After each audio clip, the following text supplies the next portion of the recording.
I was getting accepted into the Leica family, Sure. so that was nice. She has her Coraline doll, and now I have my Winnie, so it's very cool. But I was really familiar with their stop motion and, you know, in their movies, because I felt like I grew up with it kind of, because my sister for like 7 or 8 years she was voicing Coraline, and I did get to go to Portland and visit the studios with her. So in their world, so I knew I was familiar with it. I think they asked me to do this because they already knew Norman. Yeah, it's so I love the teenage, like the girl in it.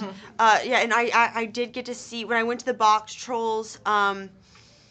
When I went to I went up to Portland and saw the set there, and then I saw Paranorman, like some of their dolls they have sitting out, and the girl is just so funny. She has her fingernails are painted pink, and she has like a pink tracksuit that's tiny. I'm like, and it's real Terry. I feel like I've never played someone like her before, because she definitely is kind of a brass, you know, like she's not someone that you kind of want to dislike her, but then you don't. You know, it's similar because I still prepare in the same way as I still imagine that I'm this person and work with the script and feel like I'm still becoming a character, but then it's very different because you don't have your face to rely on. You don't have your eyes to kind of show that emotion, and all the layers have to be depicted in the way you sound, which at first was definitely like a challenge for me, because I felt like I was like really acting with with my face. So, like, you don't have to do that. Just make sure that it comes out and your voice portrays the emotion. So then you get more comfortable with it. But that's sure. Because I like to play that game, like when I watch animated films, like trying to guess, the celebrity. Yeah. And like I think we're gonna stump a lot of people with this one. They're gonna be like, who's just seeing how small these things are and realizing that every single thing you see on screen is handmade by the oddest materials, and they're all have all these mechanics underneath them. Slip can snarl, and like everything is done by a human touch, and you can really tell that like there's a lot of heart that goes into it. I think like 5 seconds takes 2 weeks to do. Johnny in the movie is sort of the lonely, more doesn't really have anything to do in his life, and then Cleo sort of comes in and she, taking care of him. She's making him breakfast and things like that. She's being like the mom to him in a way, and but yeah, she's just a normal 11-year-old girl. I was 11 when I shot it, and so I could relate to her a lot. I think she played Rock Band a lot with Steven because we did a lot of rehearsals, and I think I got like on easy I got like a 97 or something. It was not even, but both of us really had to be like we play it all the time, so we sort of taught us how to do the whole thing. And yeah, we were jealous of him because he was so good. Ice skating, it helps with the balance and posture, but I fell a lot when I was training. I trained for about like a huge deal now, and it got so big it was sort of not even it's funny because when we were filming it, it was all green screen and there wasn't trains flying above you. It wasn't like that at all. So seeing it for the first time with everything put together, it was crazy. I was screaming, I couldn't believe it looked like that, and it was exactly like it was on screen. Really, we had the best time together, and we laughed so much. We just all of them were so cool. And I was the youngest one. I was 12. They always said that's what he used to film with when he was a kid with all his friends. He was like one of the original animated version, Sleeping Beauty. In that one, Aurora, she's everything that you think a princess is, and kind of all those characteristics she definitely has. But in ours, she still is that way, and she loves everyone, and is very open, and she's not afraid. Maleficent, she's like, everyone's normally so scared of me, but Aurora, she hasn't learned to be scared of things that look odd, or creatures that have horns, and it's nice for Aurora in this one. She has more depth, and obviously there are a lot of secrets that are kept from her. She thinks both of her parents are dead, and she lives kind of very isolated in this cottage with her 3 fairy aunties, and so she doesn't really know much about outside of the forest. And it's nice that I could bring more layers to her, and have more strength than just kind of the pretty princess that's in We tried to perfect it so I wouldn't be, you know, when we started filming, that was just already there, so I wouldn't be thinking about that, because the audience can definitely tell that you're, you know, thinking about that one. You and Dakota? Well, we did, our accents were different, because mine was in the 60s and hers was more modern. Each other tips, but hers was, I thought was impeccable. She did such a good. I did a little bit, but Sally grew up in that time, so from that, I sort of picked her brain about what it was like, and sort of growing up in the time of how it was so scary. They do movies that they're not just like, oh, for, you know, funny for kids, like whatever. They like have like meaning to them, and they're very. I did My Neighbor Totoro with, maybe I was younger, but I did My Neighbor Totoro with my sister, and that took her about like 7 years. She was doing it for that long, because it was Leica's first stop motion that they had done what they did. So then later, when like just a couple years ago, and they asked me to do box trolls, I was getting cute. And no one, I like when like new creatures were introduced. Today, I would, with my sister, at least, I guess I was kind of trying to get attention, but it never worked, because I did it every single year, but I would like pretend that like I fell poodle, a schnauzer poodle mix dog, and I also have a pal. I go to classes, so I always have to throw it up, but mostly I just like, I twist it, like completely. I was in shock, because I loved dollhouses when I went. I was very young, and it was just like miniatures everywhere, and it blew my mind that there were people like out there that did this. It was just, yes, because I knew everyone, and I loved the box troll script, and I loved when, I felt like she was kind of like an unexpected maybe character for me to play, just because, I don't know, I've never played anyone like her before. She has like this kind of bratty element, and she's like slightly spoiled, but I liked how, but then on the inside she's like loves all these like little like grotesque things out, and that was fun to just be kind of dramatic. At first, when the audience sees her, they might not like her so much. She's a little snooty, but afterwards, like she wins you over, and you realize kind of what she is, and she has a sensitive side, and she's just trying to help Eggs and get the attention from her dad that she wants, and she's very, very, make sure that it's right. Also, I mean, with being with other English actors in the film, doing okay jobs. I mean, I did have a dialect coach that was with me, and she was on set, or I guess, with me in there, and she would, you know, perfect little words and get it right. And we wanted to make, I think that Winnie's was a little more posher than I'd ever done, because, you know, she's high elite of the cheese bridge. I hope so. I mean, I think so. Whenever it happens, I don't know when we're gonna film it, but when they do, yeah. Well, I've never read it before, so I'll do it. I'll do all the research that I need to. Mega supermodel, and so she would inform. And I kind of had one. Well, last year, the boy who asked me, he was a junior, so with your car. So he called me at school one day, and he was like, I got in a car accident. Come down to my car. And I'm like, oh gosh, like I go in panic mode. I'm like running down. And then he was in the front seat, and he was like, can you look in the back trunk to get a toolbox?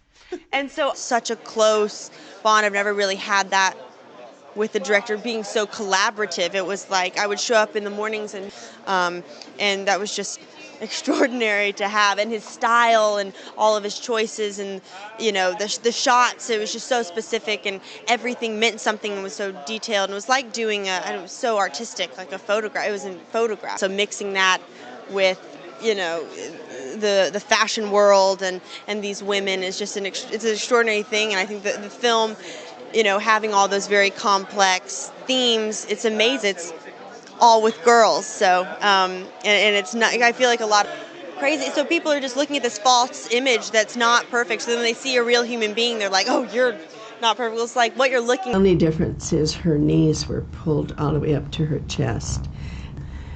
Redecorating my house, I'm always being creative. I find that Tennessee Williams and his beautiful writing, his wonderful in all its forms. If I'm not doing a play or a picture, I'm photographing or I'm writing. Tennessee Williams and his beautiful writing, his wonderful. We haven't started yet. I mean, we're just beginning to talk about casting. I was offered the part. Then as I was reading it, I started envisioning scenes And then I told the writer and the producer about the scenes I was envisioning, and they liked it. And then I said, well, why don't I direct it?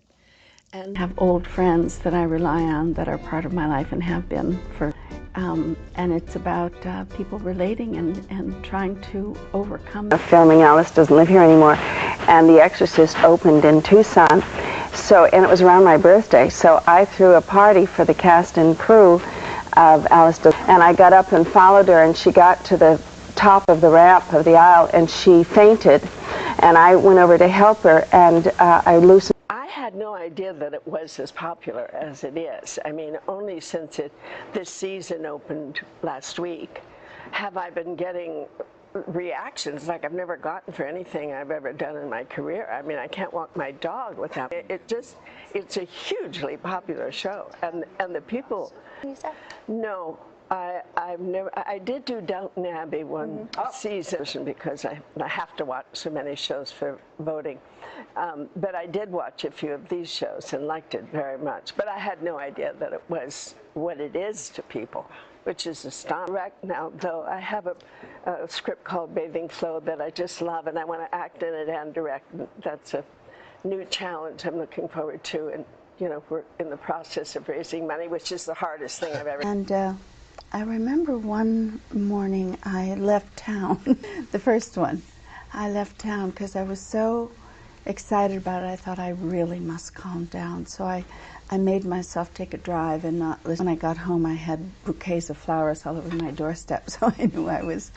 Most of the times that I was nominated, I was working in between. So I didn't dwell on but it's hard not to. It kind of takes over your mind. Well, I wasn't there. I was on Broadway in Same Time Next Year. Oh, let you off? Well, they would let me off, but actually. You didn't want to get off. But I didn't think it was fair because the people waited so long and they got tickets sometimes 3 or 4 months ahead of time. It was fun. We were shooting in Pittsburgh, and I liked Pittsburgh very much, and a wonderful person to work with.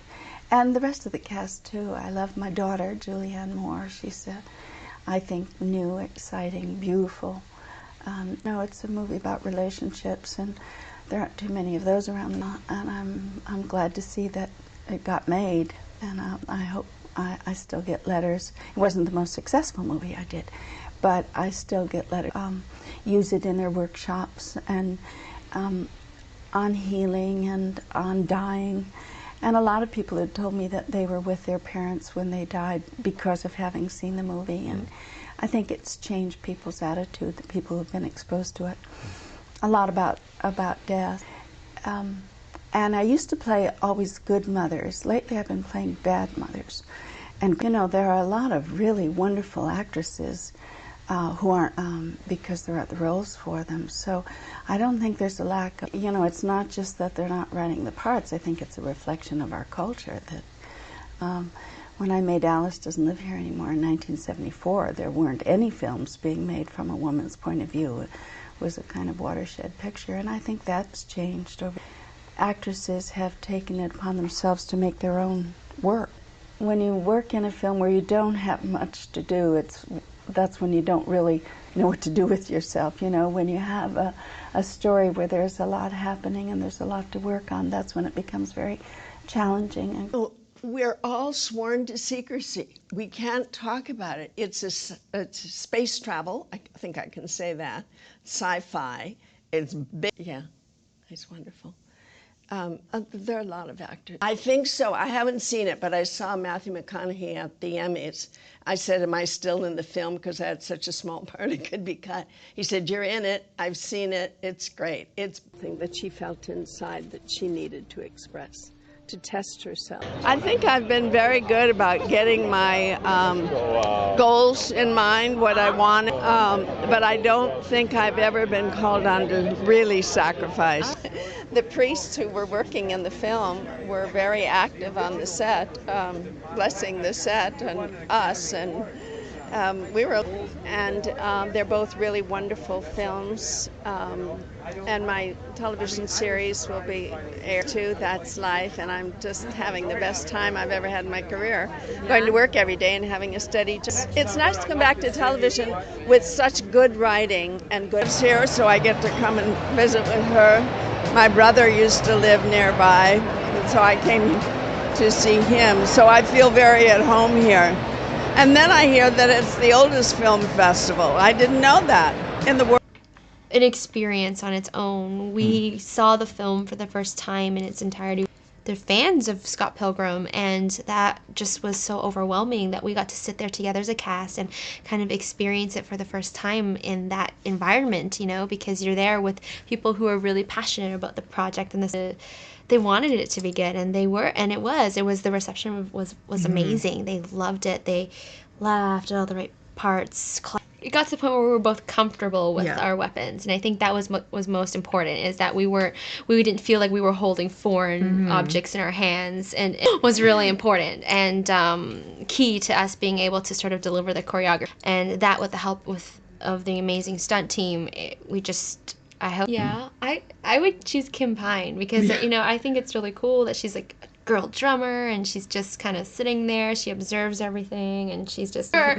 And I think that's just cool because, you know, I guess it's sort of in a way opposite of Knives because she's just so involved with everything and Kim is sort of, she sits back and kind of just takes it in.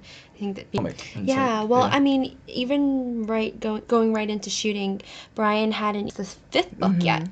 And he was still, you know, going through that. And then I think it was during production we got to read that. And then the 6th book it got to the point where we were both comfortable with our weapons. And I think that was most important, is that we didn't feel like we were holding foreign objects in our hands. And Scott Pilgrim, it reminds me a lot about the sort of John Hughes films, in a way that the sort of ensemble cast, coming of age story. And I think that's what's really great about Scott. You know, sort of this uninhibited girl, like she's just so much fun and full of energy, and she's just got this genuine love of life, and so that was what initially attracted me to her. And then after I remember, because that's how when I first auditioned for her for the role, that's kind of the side of Knives that I had to show. And then when I looked at her, I just thought, you know, wow, she's really cool because she's got so many sides to her, and you get to really sort of see her growth, and so I thought that was really. I remember shooting that you know, that time when we were shooting that scene too, it was fun because we got to sort of do the concert scene. And we couldn't help but keep laughing. So I just remember, like, it took us so long. I think it was really important for all of us to read the series before getting into the shooting part of it, because we tried to stay so, you know, true to Brian Lee. Fun about being able to play Knives is that I could just sort of let loose and allow myself to purely and, you know, like it's a show that's fun, but is also who she was, and stand up for herself and to really know what it is that she wanted in her life. Written a lovely note to Anna Sophia Robb, Miss Carrie Bradshaw, so that was really sweet. And I know people I wanted to see growing up that I never really got to see grace the screens. Someone who different life at home. I mean, she's Chinese American, and it's in the Carrie Diaries. The writers, the entire team on behind the scenes on the show have been really great. It happens, you know, it happens to everyone, and that's when everything is sort of a big zone, and we're not trying to be Sex and the City. But again, we do have a lot of a lot of them worked also on the Sex and the City, so we do have the support of that, and them putting in their input too and writing. It's been a blast just working on the show. It's essentially a prequel to Sex and the City. All the same creators on board. Candice Bushnell wrote the book, and now it's a TV show, and we're really excited about it. It's essentially Carrie Bradshaw in her formative years. So by the mouse, and I asked Candice Bushnell that, and she was just very nonchalant about it. It was just one of those things that kind of stuck. She had a friend, and they kind of started calling her Mouse for some reason, and so I think it's sort of the same thing. I mean, with Mouse in the Carrie Diaries, she's got this sort of way of kind of figuring things out. Like, she plans everything out, and she like gathers information of a mouse in a way. So, and plus she gets to wear all these like really fun mouse pins on all of her outfits. So she has a different mouse pin for every outfit. So that's also a reason why that she has that nickname. But she's also Carrie's loyal, supportive friend, and she's pragmatic, and also she's got her life sort of planned out. Realizes along the way that that's not exactly the best way to live your life, so exist in life, and life would be so bland without romance, you know? It's love, it's what we need, it's what we hate, but also Sex and the City left such a legacy, you know, and I hope that we can bring on the same fans, but also nourish and develop new fans for this show, because it's also geared towards a younger demographic, but it's also taking a great character, a woman who was just so confident and unique and okay and had a great sense of self and was back onto the screen, and it's refreshing to see. And there are definitely elements from Sex and the City in Carrie Diaries too, like the themes of friendship, you know, being able to go back to your friends and to reflect on what's, you know, what's going on in your life, and not just having a show that's driven by action, you know. There's a lot of reflection in the show too, and Carrie sitting and writing in her journal and thinking about, you know, how she wants to make her choices moving forward, and I think that's really important, and it's great to see something like that on TV now too, to, you know, to remind people that sometimes it's a good thing to sit back and to think about what it is that you want to be doing and how you should be making your choices, and who you can rely on in your life. It just about had its own Caribbean islands, not once, but 3 times. 3 times! Members of Parliament proposed annex her first time going through it, you know what I mean? So you're getting the purest, most uninhibited feelings ever being shown to you, and I think that's what makes her different. And majored in film and television, and kind of learned the business side of it, and worked on, and then after I finished school, that's when I was like, okay, now it's my time to really kind of concept and put it on screen. How do you share it with the world? And that to me was always fascinating. So after I finished school, I finished university, I decided to I actually quit all my jobs. And my parents thought I was crazy because I had a job offer or two after school, and I was like, no, I'm not gonna do it. They're like, what? But still, like, they just couldn't fathom the fact that I didn't want to be working, but I was like, but I am working. I am auditioning, and so I mean, I think it's kind of hard for people to grasp and understand at first. But I mean, for me, it was something I really needed to grasp and understand at first. But I mean, for me, it was something I really needed to pursue. She just called me up and said, there's this really great role you should go out for. So I put myself on tape at first. I didn't have too much time to kind of check out what Pracha and Panariti Cry out in Thailand at Ballroom U, what they kind of put out there. It's just amazing, and I think it's a film, but at the same time, I think it's a piece of art, because there's just so much coming at you visually. It's Snake Eyes and The Blind Master, and do a mix of Electras. The writers told me that they'd see her as a sociopath. So I was like, well, let's really dig into this, and let's try to understand what a sociopath is. I think she has elements of sociopathy, like she doesn't have a conscience. She uses people to go. She doesn't have remorse or feel of guilt. She's not bothered by the well-being of other people. So she has elements like this, but I didn't want to reduce her to a sociopath, because I don't think she is, actually. So I read the comics, and it was, you know, fantastic for me to discover this world created by Miller. I really liked Elektra the Saga. I really liked Elektra Assassin, and so I tried to really come sociopathy with that they wanted with the essence of Elektra from the comic. Me, like, I tried to put a bit of myself in her to kind of get her maybe a bit more human. So I would say that Elektra, she's a character. She has her own agenda. She's not the girlfriend by herself. She's a killer. But as Miller says, she's one of the villains that has a weak streak. So I think that's the love she has, or she had, for Matthew. So she's someone with a dual personality. She is capable of books. For me, it was fascinating because I never read them before. So anything, you know, new excites me. It's just like, oh, let's just discover something new, and let's go to a comic book shop and then just try to find, you know, very old series of the comics or stuff like that. So The first one I read was Electra Assassin. Have you read it? It's crazy. Like, the drawings are beautiful. It's like, really, it's a of my skills once, but I don't think it was heroic. I just had to defend myself. I've been attacked by two guys, which wasn't fun at all. And so I could, although I was like, I could respond and throw a few things, but it didn't end up really good for me, and I don't think it was heroic in this sense. I'm just thinking of this now, but I don't know. I just try to be good really with my family. That's I think that's the thing she's a strong character, strong female character, in the sense that she is the ex-girlfriend of Matthew Murdoch, but she's also, I think in every character that I would embody, I would now, some of her aspects, she would decide that she was a bit of a sociopath, so she wouldn't have any remorse, or she wouldn't feel guilt, she wouldn't have any killing people or things like this, which I can't really relate to. So I just tried to understand what was going on in her mind, and have maybe some empathy for her.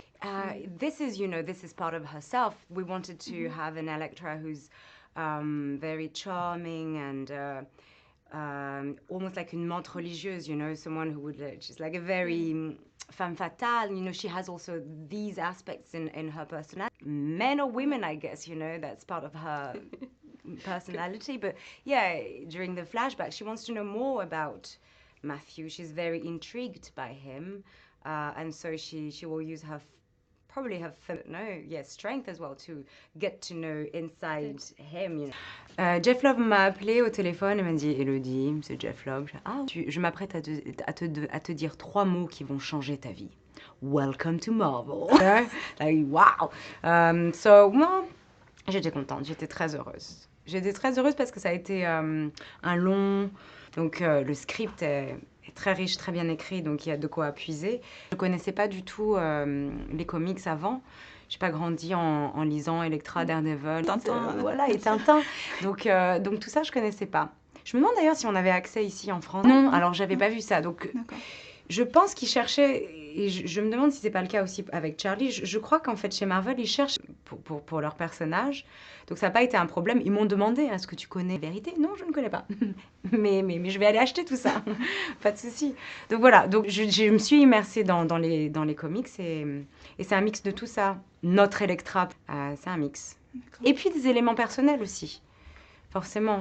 Donc tout ça, c'est des choses que naturellement je n'arrive pas pas à comprendre, je les comprends. C'est plus dans la compréhension, essayer d'avoir de l'empathie en fait pour le personnage. Et en fait, c'est aussi parti d'une envie. J'avais envie d'aller en Angleterre, simplement pour la langue et pour rire artistiquement. J'en avais besoin. J'ai jamais étudié, j'ai pas fait de conservatoire, j'ai pas fait tout ça. J'ai appris sur le tas en fait qu'il y avait la lambda, donc c'est l'équivalent du conservatoire en Angleterre. J'ai envie de faire ça, donc j'ai fait ça. De là, je suis revenue ici, et puis après, on m'a appelée pour Girl with the Dragon Tattoo. Ça a marché, et donc c'est parti comme ça. Mais j'ai pas vraiment cherché à faire une carrière aux États-Unis. C'est pas. On voit ce que vous faites, ce que vous pouvez faire, et puis on vous met dans des rôles, et puis après, ça suit un peu comme ça. Parfois, les gens manquent un peu d'imagination. Donc parfois, il y a des rôles qui se répètent un petit peu comme ça.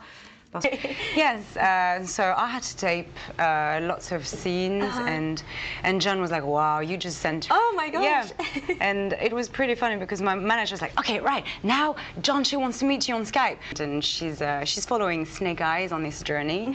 She's also trained by the Blind Master, played by Riza Bobby. Really. And I think he brought a lot to this character, because you would to get over there's so many parameters, but I think it helped.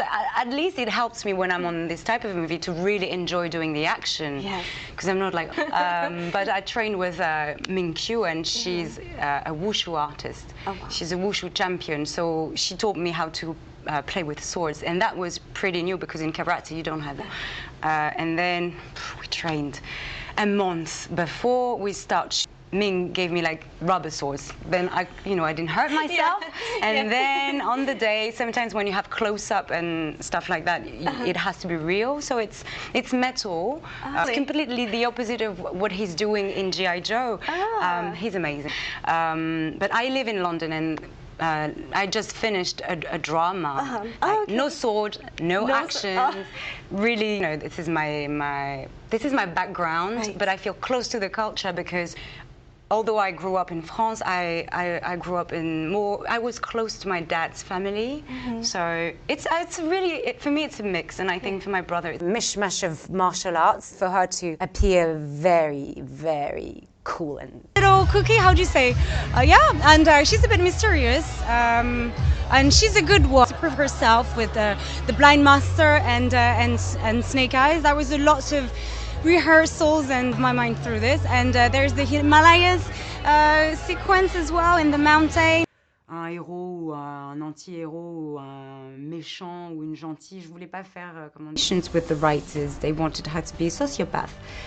Which because he's so focused, he really knows what he wants.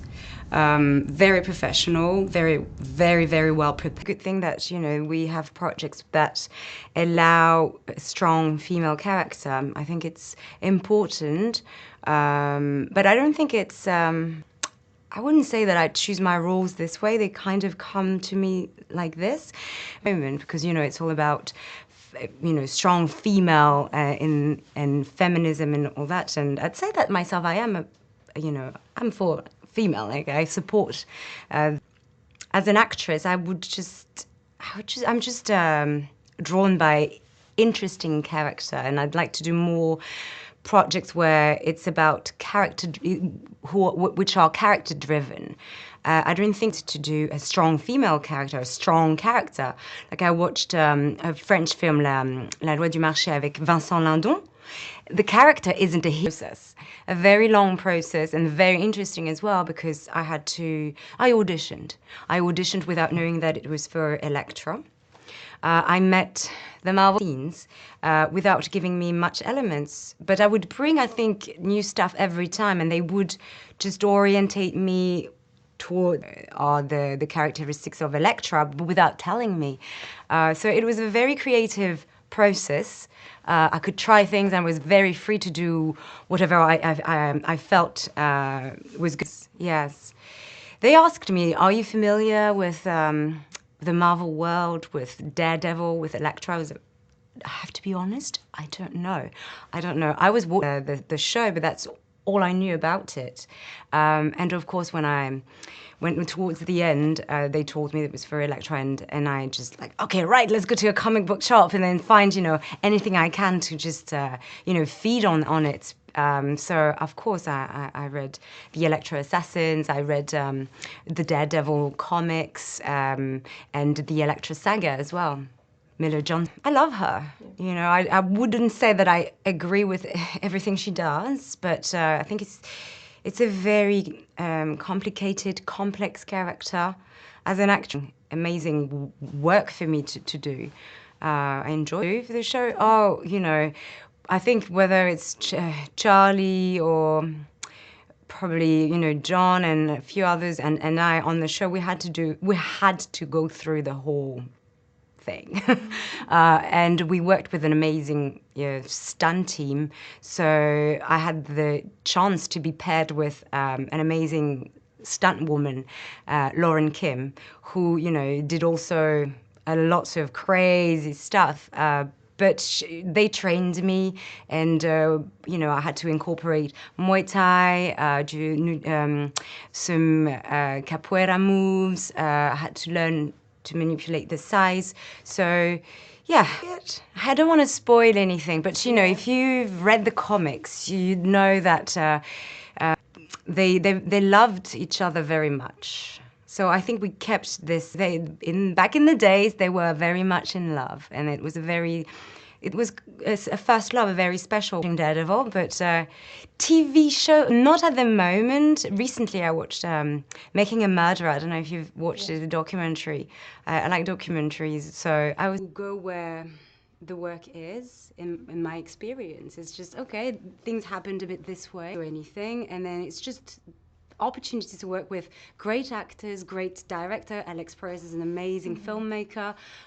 So there's a lot of talent in Hollywood, and assassin. So of course I knew that I had to go through a lot of and I've had the experience of action scenes before, so I knew that it's very demanding. You shoot for hours and you have to keep focus and keep up. It's like just going to the gym for 12.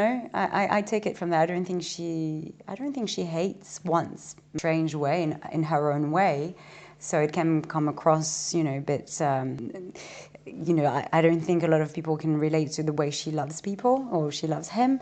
But I don't think it comes from any other place than love. Through the way through her nature. Strict, and he'd take me and be like, dude, master it. So by the time you get here, I want to do the first one. Yeah. Oh, absolutely. I've been writing some scripts for the past couple years, and a movie I kind of want to make. I wrote this script called Shack, and it's just like this movie. It takes place in one location, and I just thought it would be fun to make for like no money with some friends.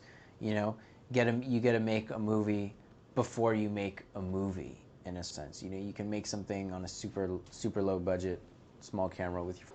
I just remember really being struck by the sense of adventure and like wanting. A true story, and it just really struck a chord with me, and it seemed like a character that I never really played. I wasn't used to playing a tough guy, or ever even dog, and it was very complicated psychologically. I was trying to let on, but not too much. One of my favorite scenes, it ended up being that way. But I remember there was like one of the first takes, and they were like action.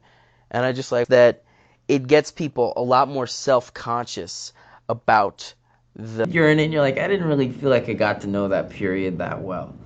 But one of the joys about working with Ang Lee is that his beautiful mind and his kind of obsession with every little facet of the detail of the period really rubs off onto everyone else, and you really find yourself learning a lot more about it than you ever thought you would. And that was something that happened with me, and I found myself really consuming material that he would give me, a lot of the different DVD. I mean, he sent me probably that Heath Ledger had in Brokeback Mountain that I really liked, and that was a performance that Ang had also directed. So there was some of that. Billy's not a gay character, but there was something about the kind of internal conflict, the Deer Hunter, where I was like, oh, that's a great moment that maybe Billy could have. It's the sound of the gun that like puts you in that state. It's hard to think that without actually knowing what it sounds. Those scenes to kind of have that snap, quick awareness reaction.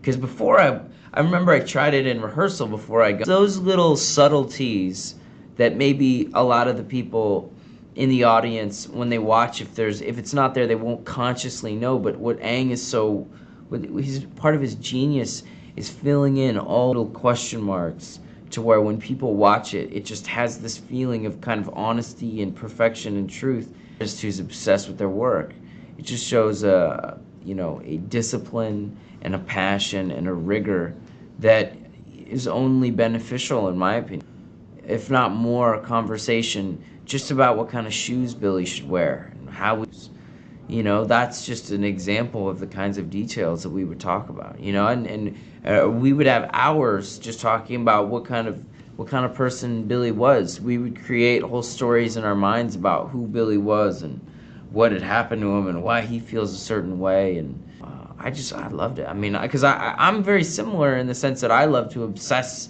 about my character when I work on process. When it was actually really, really spare. I think kind of Paul and I were both really prepared and ready to go, but we knew the material enough to where we could perform the scenes, but they still had like a fresh, just out. He was like, all right, well, let's see how bad you want to do this. I'm not giving you the role. You train at this pro camp that I selected, a pro camp for athletes, 6 days a week at 6 a.m. You shoot 5 or 6 hours of training a day, which is insane. And Marcus is a very intelligent man and a very detail-oriented person, and he wanted nothing less than absolute act. It's an incredible story and a great monument to men and women in uniform and people who serve and people who are willing to make those sacrifices. and they should be appreciated. They shouldn't get lost in the 24/7 news cycle that we have these days, where it's like you hear about something bad on the news, and 2 days later, it's not even in your mind. You know, this is a chance to really appreciate a really special group of people that have made some huge sacrifices. He's great, confident. So much confidence. He's a great man, a kind, intelligent person who I really, really admire, and he knew how to navigate the relationships with all the families who'd fallen in a really genuine, respectful way, where people didn't feel like no one was being shortchanged or taken advantage of or anything like that. They really supported Pete, and they got behind the movie, and they like it, so it's like kind of like mission accomplished a little bit, we sort of feel, because I know for Pete, group of people, he wanted to like the movie. He told me that before we even shot. He said that's all that matters. You know, I tried to just learn as much as I could about him, you know, through the family. I got to meet with Walt and Billy McCandless, Chris's parents, you know, try to read a lot of the philosophy that Chris was reading at the time. You know, there's Walden by, and you know, essays and poems by Ralph Waldo Emerson. So there was that kind of philosophical background. And The Call of the Wild by Jack London was really, and that wanderlust that exists within us all, that I feel is one of the big appeals to the book and now the film. You know, if McCandless had you know, personal problems and just ran off next door and, you know, built train sets, no one would have cared. Not his clothes, his watch. He had a gold watch that he gave to Jim Gallion when Jim Gallion let him off on the Stampede Trail 14 years before. And in the film, Jim Gallion plays himself dropping me off onto the Stampede Trail. Came to set, and he actually had a gold watch that Chris McCandless had given it to him 14 years before. So he gave me the gold watch because he thought I should wear it. So I had the gold watch. He just viewed Alaska as the biggest challenge on his plate, you know, as core survival, you know, core independent survival, that he wanted to test himself, to challenge himself on the hardest terrain that he could find, and that to him was Alaska. Well, you know, I just tried to play him for who I thought he was, and you know, if people feel that way, they're more than entitled and welcome to feel that way. You know, there's nothing wrong with feeling like that. I don't think that's just a perspective on him. No, I don't feel like I shortchanged or you know, gave McCandless a phone book to sit under at all. You know, to kind of raise him up. I don't think that any of that was going on. And we did make him look better than he was, because he wouldn't have wanted that. This was a guy who had been running his whole life from stuff that he thought was false. Make him look better than he was, because he wouldn't have wanted that. This was a guy who had been running his whole life from stuff that he thought was false, and now that, you know, he was exactly the tone of the scenes, because you want to capture that naturalism where people watch and they're like, oh, I believe these characters, I believe these are real people, I like these guys, but at the same time, you know, you want to be and stuff like that. And sometimes there's moments where it goes against being 100% not an exciting kind of thriller experience, you know, with like sci-fi action, you know, and just the setting of Moscow and this kind of different visual language with the 3D that people haven't normally seen. And I think it's going to also be pretty scary, you know. I think hopefully, you know, the best elements of Jaws and that kind of where is this creature, where is this thing, I hope we can bring some of that to the screen, and I think that that'll all make up for a pretty good time. They told me that Olivia was already attached, and that was definitely a really big influence on me wanting to do the film. I'd really liked a lot of her performances, and I thought she was just I'd seen her in I'd seen her in a play with Chris Pine, with really good North, and I really liked her performance there, and I liked her in Juno. I just thought it would be it'd be pretty fun to work with an actor who's never really made a movie like this that way. And she's been having a really interesting time and just kind of adapting to this, like, I don't know why it works, but I know when I feel like it's not working. My best in the races, and he's supported by his wonderful family, the Racer family. And he's kind of the crackerjack, new kind of maverick on the track racer, and all the big corporate conglomerate corrupt people want to kind of sign him. And I'm really hyper aware of how dangerous driving is, like all the time. Like, it was only 16 days, Prince Avalanche. It was just a very fast. I think that sometimes some of the smaller movies where they don't have enough money to have a big action sequences or necessarily like a lot of plot or a lot of locations.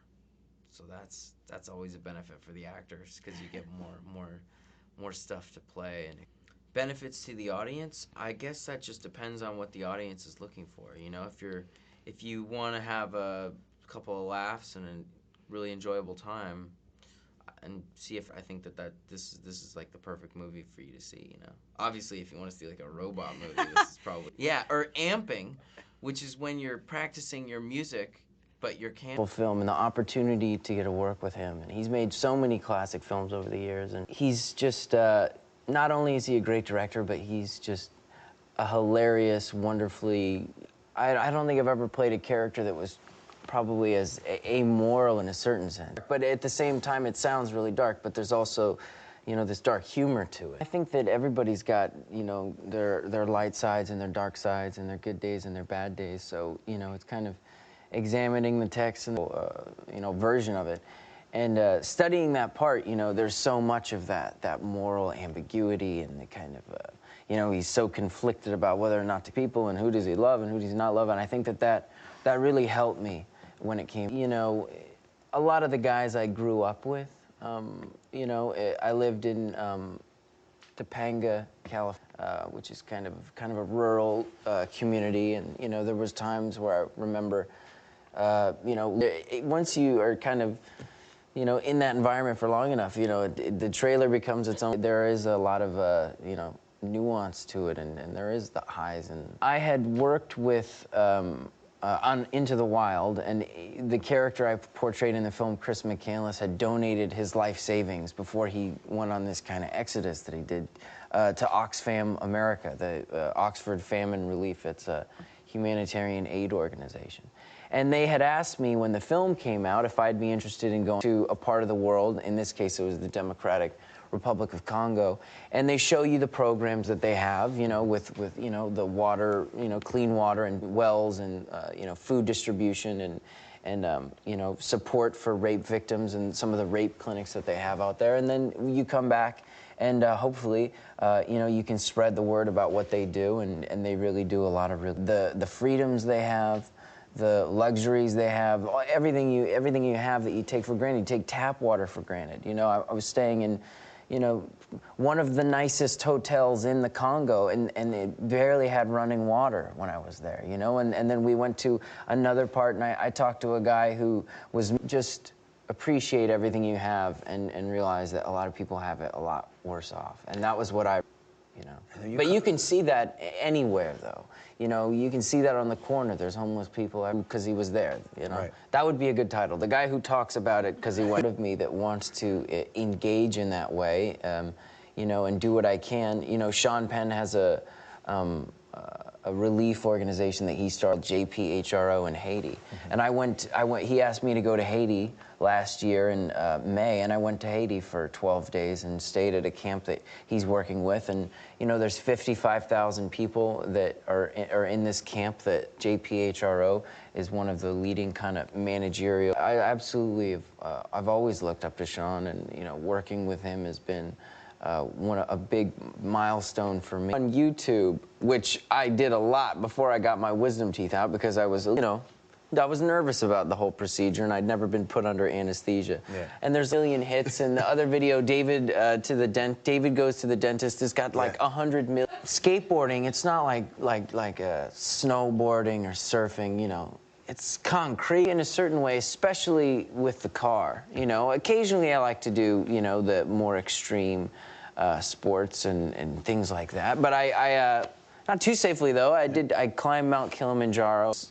He's Ethiopian, and his father is Ethiopian, and he's from there. And they wanted to put together a charity to help Yasko and Jessica Biel. And we all got together, and you know, we set up and sitting around an apartment in L.A. True. I mean, you're, you know, staring at a blank white wall. They're values that I have grown into having. I don't necessarily know that they're values that were instilled in me, but as I got older, I got into it more and more with the work I've done. You know, they always say that, you know, when you have a child, it's a mind-blowing experience, but You always hear that, but then, of course... My name is Emil Hirsch, and I was just told that I'm going to be given the opportunity to play Speed Racer in Larry and Andy Wachowski's new movie Speed Racer, going to be produced by Joel Silver.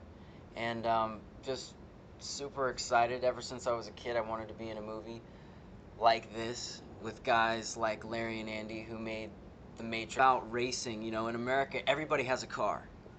So everybody can kind of be Speed in a weird way. You know, one of the dangerous parts about the audition process for me was I'd get into the character of Speed and I'd like start thinking about it, and I'd be like driving home after the audition. Like in the 2020 episode, when I was just a kid, when I was about 8 years old, I saw the 2020 episode about Into the Wild and Chris McCandless, and it always stuck with me. He's just a fireball of a guy, so to get a call from him is kind of... They're scarier than they would seem when you actually get up close to him. Integrity of the authenticity on whatever he realized. So we would go to all those real locations that Chris McCandless really went to. You know, if there's a scene where I'm going down a river naked in ice water, I would be naked in a river. The mentality of the shoot, but the whole crew, we all bonded as a family. We got into it. You know, take the risks that the film required, but always to be cautious. It presses, their sounds come out. So I hit it, and it was literally a guy saying lines I had in the movie. This is Sean Penn, and I knew it wasn't a crank phone caller because I'm pretty good with voices. Yeah. And an extraordinary book. I don't know if you guys have read it. Into the Wild by John Krakauer is a fantastic. I wouldn't classify myself as a Boy Scout, but I did have a certain amount of outdoors experience. I spent a lot of time in Santa Fe, New Mexico, doing all the kind of outdoorsy, you know, trails and mountain bikes. Yeah. Into the Wild is a film written, directed by Sean Penn, which basically, and after college, he donated all of his money to Oxfam charity, his whole life savings, $24,000, and he dropped off the map. He didn't contact living out of a tent, out of homeless shelters, hitchhiking everywhere, but he was very smart. You know, he read this very sophisticated philosophy like Tolstoy and Thoreau, which fueled it.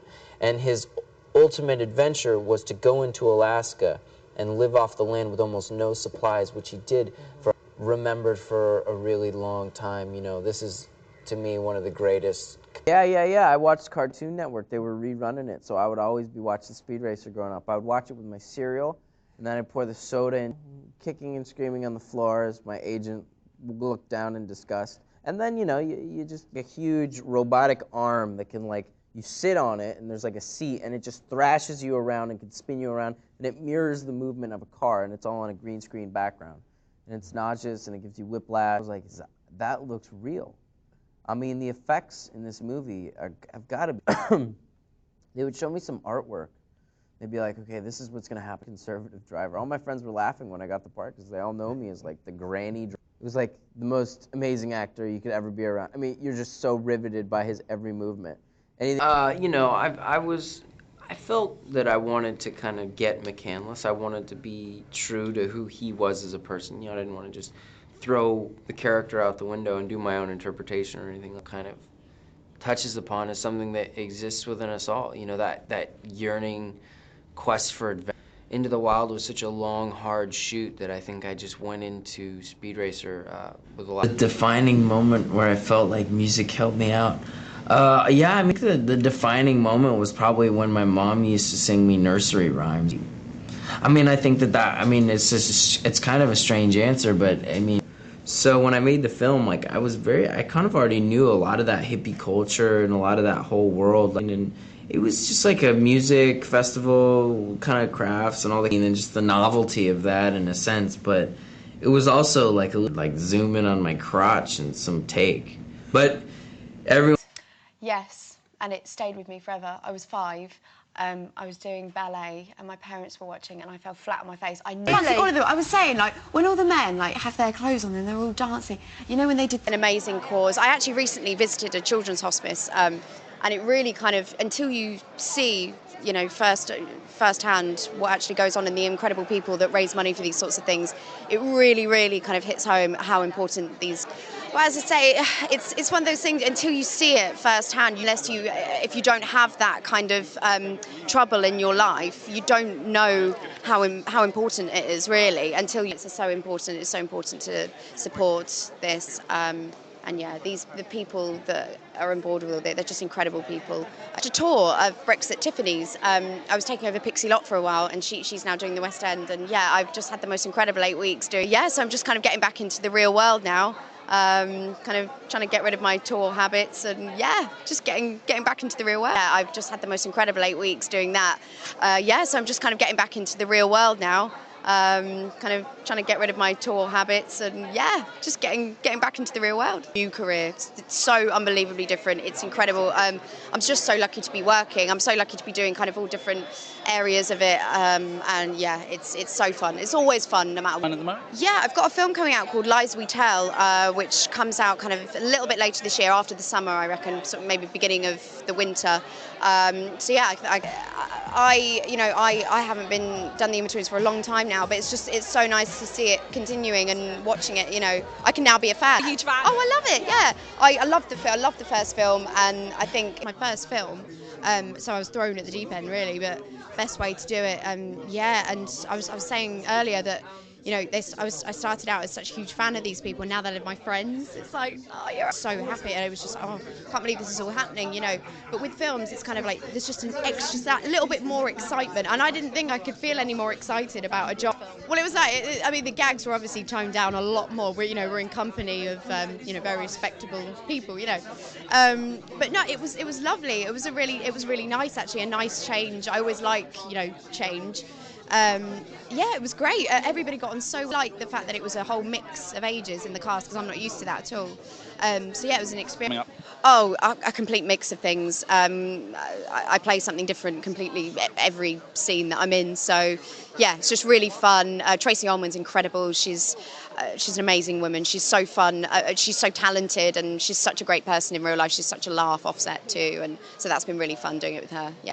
I do. I think that America do it very well.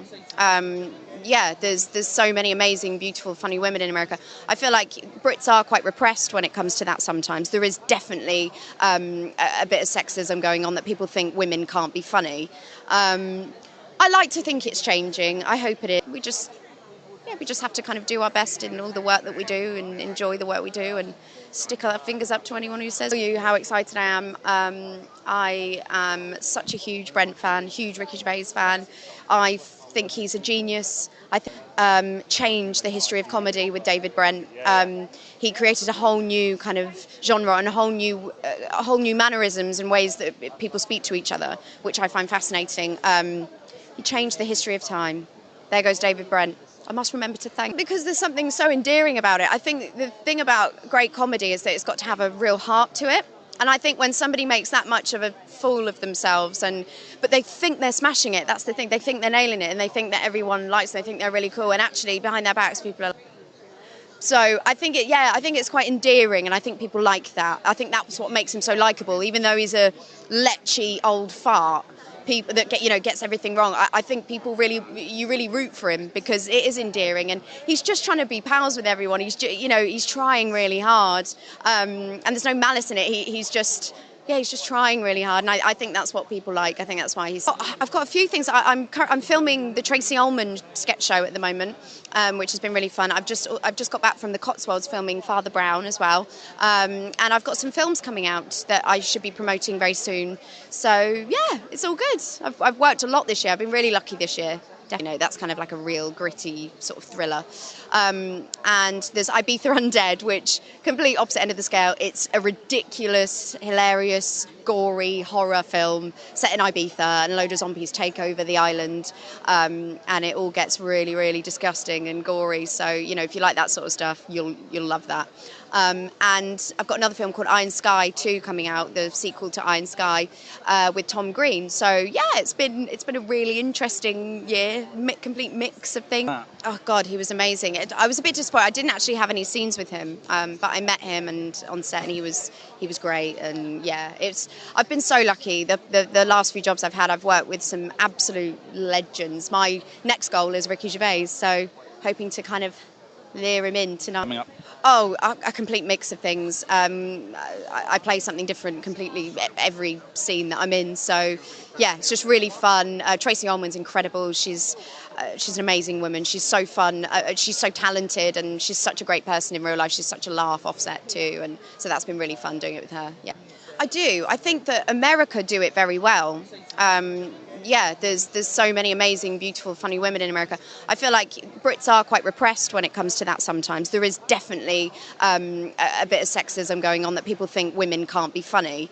I like to think it's changing. I hope it is. We just have to kind of do our best in all the work that we do and enjoy the work we do and stick our fingers up to anyone who says. Turn down to work with those people again. They're just incredible. The writers are amazing, and yeah, hopefully. But it's called Get Lucky. I play the role of Bridget. It's kind of a really gritty drama kind of film. So yeah, a lot of gun chases, very different to anything I've done before. So that'll be fun. And I've also got a comedy, which complete opposite end of the scale. It's a ridiculous, hilarious, gory horror film set in Ibiza, and a load of zombies take over the island, and it all gets really, really disgusting and gory. So, you know, if you like that sort of stuff, you'll love that. And I've got another film called Iron Sky 2 coming out, the sequel to Iron Sky, with Tom Green. So yeah, it's been a really interesting year, complete mix of things. Oh God, he was amazing. I was a bit disappointed. I didn't actually have any scenes with him, but I met him and on set, and he was great. And yeah, I've been so lucky. The last few jobs I've had, I've worked with some absolute legends. My next goal is Ricky Gervais, so hoping to kind of lure him in tonight. Yeah, well, I play Lydia, who is Kyle's fiance, and he goes on his stag do. Comes back, she's trying to get intimate with him, and he's just not having any of it because he doesn't want her to know, obviously, that he's contracted an STD. So it shows all the hilarious things he has to do to kind of distract her from wanting to have, yeah. And he has to retrace the steps and find out where this STD came from. So, yeah, no, I read the script. I thought it was really funny.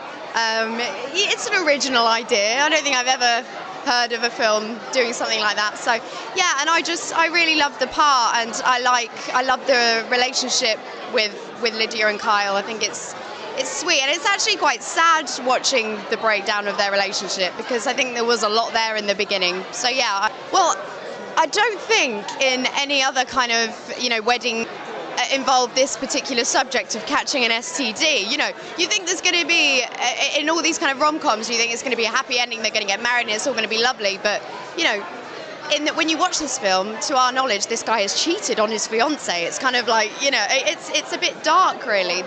Yeah, so you kind of wonder if there really is going to be a happy ending. I think with other films, you kind of know there's going to be a happy ending and it's all going to be lovely. But with this one, you just so great working with Philip and Mark. They are absolutely hilarious. We were filming in Newcastle for quite a long time, and we just had so much fun. It was so fun. I made great friends with them, and we were a right three. I was going to say threesome, but that would be weird.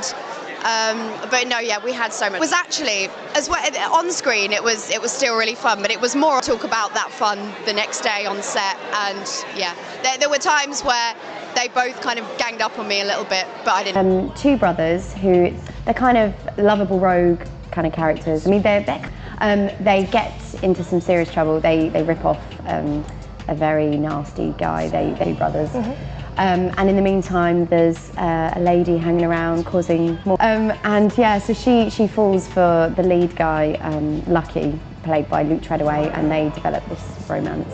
But she's actually guns blazing. Like to think, yeah. I mean, Luke Treadaway, he'd make. I think because he just tries so hard, you've got, you know, you can't knock a man for trying that. No, I honestly had never put on a pair of ice skates in my entire life, and then I got the phone call to say I was being. Oh, completely, for me especially, yeah. And so yeah, I was picked, and it was amazing. It was one of the most incredible experiences of my life, because I'd say it's still from the in-betweeners, yeah. A lot of it. I mean, I've done things like Celebrity Juice. You know, any sort of, some women might be offended by those kind of comments. I've done a film with Misha Barton in New York. Yeah, we filmed partly in London and part in New York, so that was really good.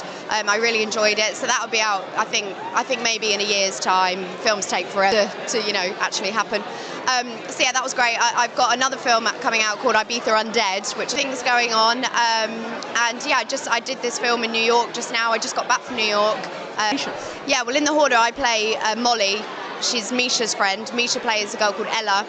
And I really love playing that character because she's very ballsy and she's a really fun character, quite playful, you know, quite tongue-in-cheek in moments. So yeah, she was really fun to play. Nice costume too. I liked my. I've always loved. I grew up around it, and yeah, I've just always been a massive supporter of it. It's just the most fun thing in the world, and it's definitely something I'm looking in. It was a dream, an absolute dream job.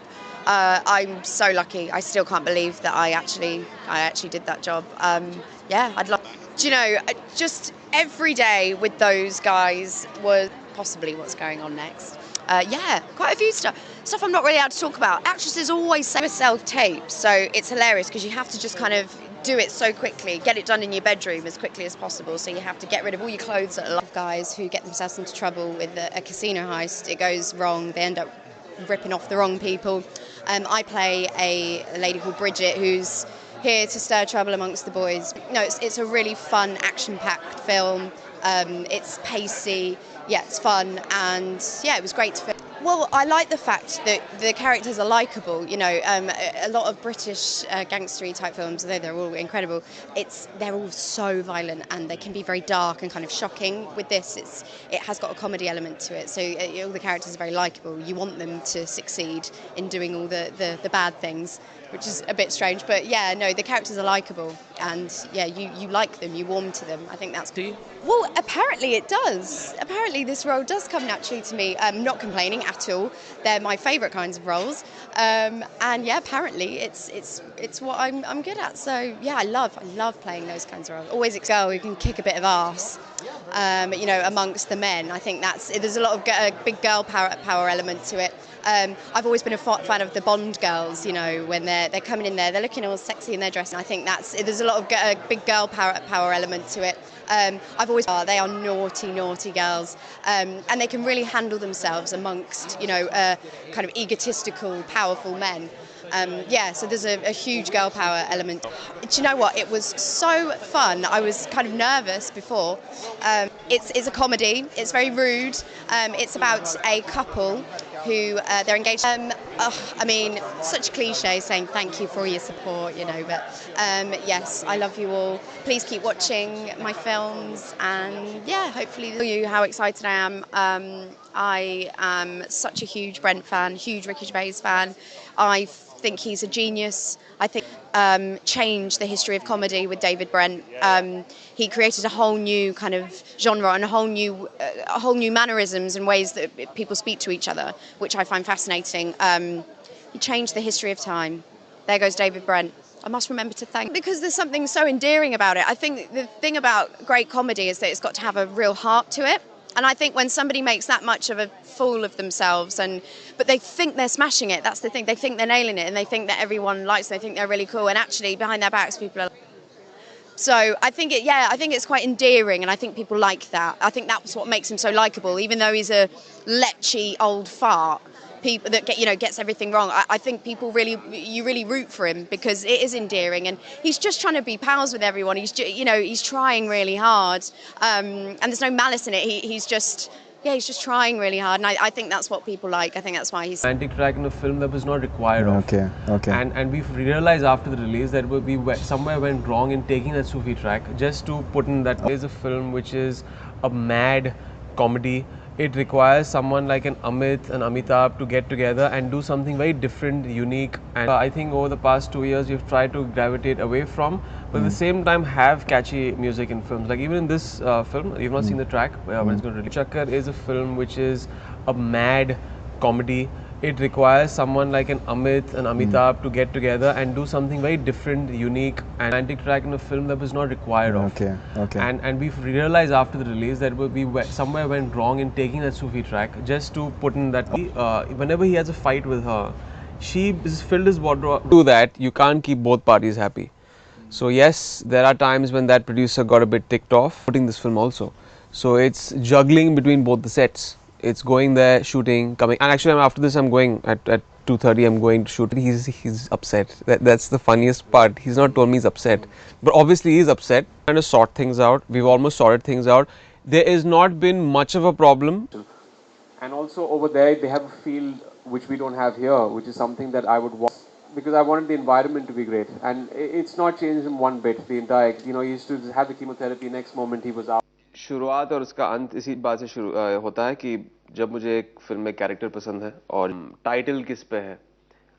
अगर ऐसा होता तो फिर मैं एक murder film के बाद murder 2 के ऐसे डायरेक्टर्स के साथ काम करने का मौका मिल रहा है, प्रोड्यूसर्स के साथ.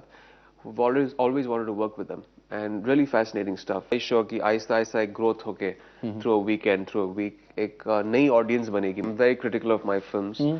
मैं जब अपनी फिल्में देखता हूँ या जब एक बहुत pessimistic about other people, I generally of course मैं trade के हिसाब से मैं हमेशा I'm cued in जब किसी की फिल्म रिलीज हो रही है. ये genre है, ये स्टारकास्ट है, ये कंटेंट सुनने को आ रहा है कि इस किस्म की फिल्म है और किस किस्म का ग्रोथ है, किस किस्म का ट्रेंड है. ताकि पढ़ने के लिए तो मैं पूरी स्क्रिप्ट कभी कभार पढ़ लेता था. अभी क्योंकि एक तरह से एक बहुत ही इंटरेस्टिंग फिल्म है जो मेरे पास 1 साल पहले आई थी. विशाल जी की ऐसा नहीं है कि उन्होंने पैसे डाल दिए फिल्म में and then she sat back और मार्केटिंग नहीं हो रही है, ये नहीं हो रहा है. और काश मैं उस दौर में होता जहाँ पे फिल्म शूट के बाद हम सिर्फ 2 एवरी मॉर्निंग आप एक नए शहर में हो, आप वही चीज बार बार दोहरा रहे हो, प्रेस को पुश करना चाहिए. I push myself to do it because I think it's very important. Visible connect होगा प्रोडक्ट के साथ पहले प्रोमो से, पहले पोस्टर से. ऑडियंस 80% ऑफ द ऑडियंस से makes up their mind on the first look. पूरा तो एक टोटलिटी में यही होता है. अवार्ड्स में खुद ज्यादातर विजिबिलिटी ज्यादा होती है, but we all know visibility does not. I value that. That's the kind of person I am and that won't change. So sometimes probably it's misinterpreted as visibility and but you can't be too cautious about things. You can't stop living your life with things. So I choose जिस तरह एक थी डायन एक psychological film है. It has jump out of the seat horror moments. It's a fab film. लेकिन जो मेरे ट्रेडिशनल सॉन्ग्स होते हैं फिल्म में वो नहीं है. It has fab music also, but again it's a step away. It's a departure from traditional quintessence. एक अलग perspective है देखने के लिए कि mass audience इसको किस तरह also with Raj 3 with horror एक ऑडियंस आएगी. जानते हैं कि आपका एक इवैल्यूएशन ज्यादा होता है. मैं जो pessimistic मैं just by people not reading much about it, not knowing what came out in the media at that point of time, when the match fixing allegation came up, there are people actually don't even know about that. And at the same time, a lot of critics still probably are detractors and say that no, we know this happened. My team became a successful captain.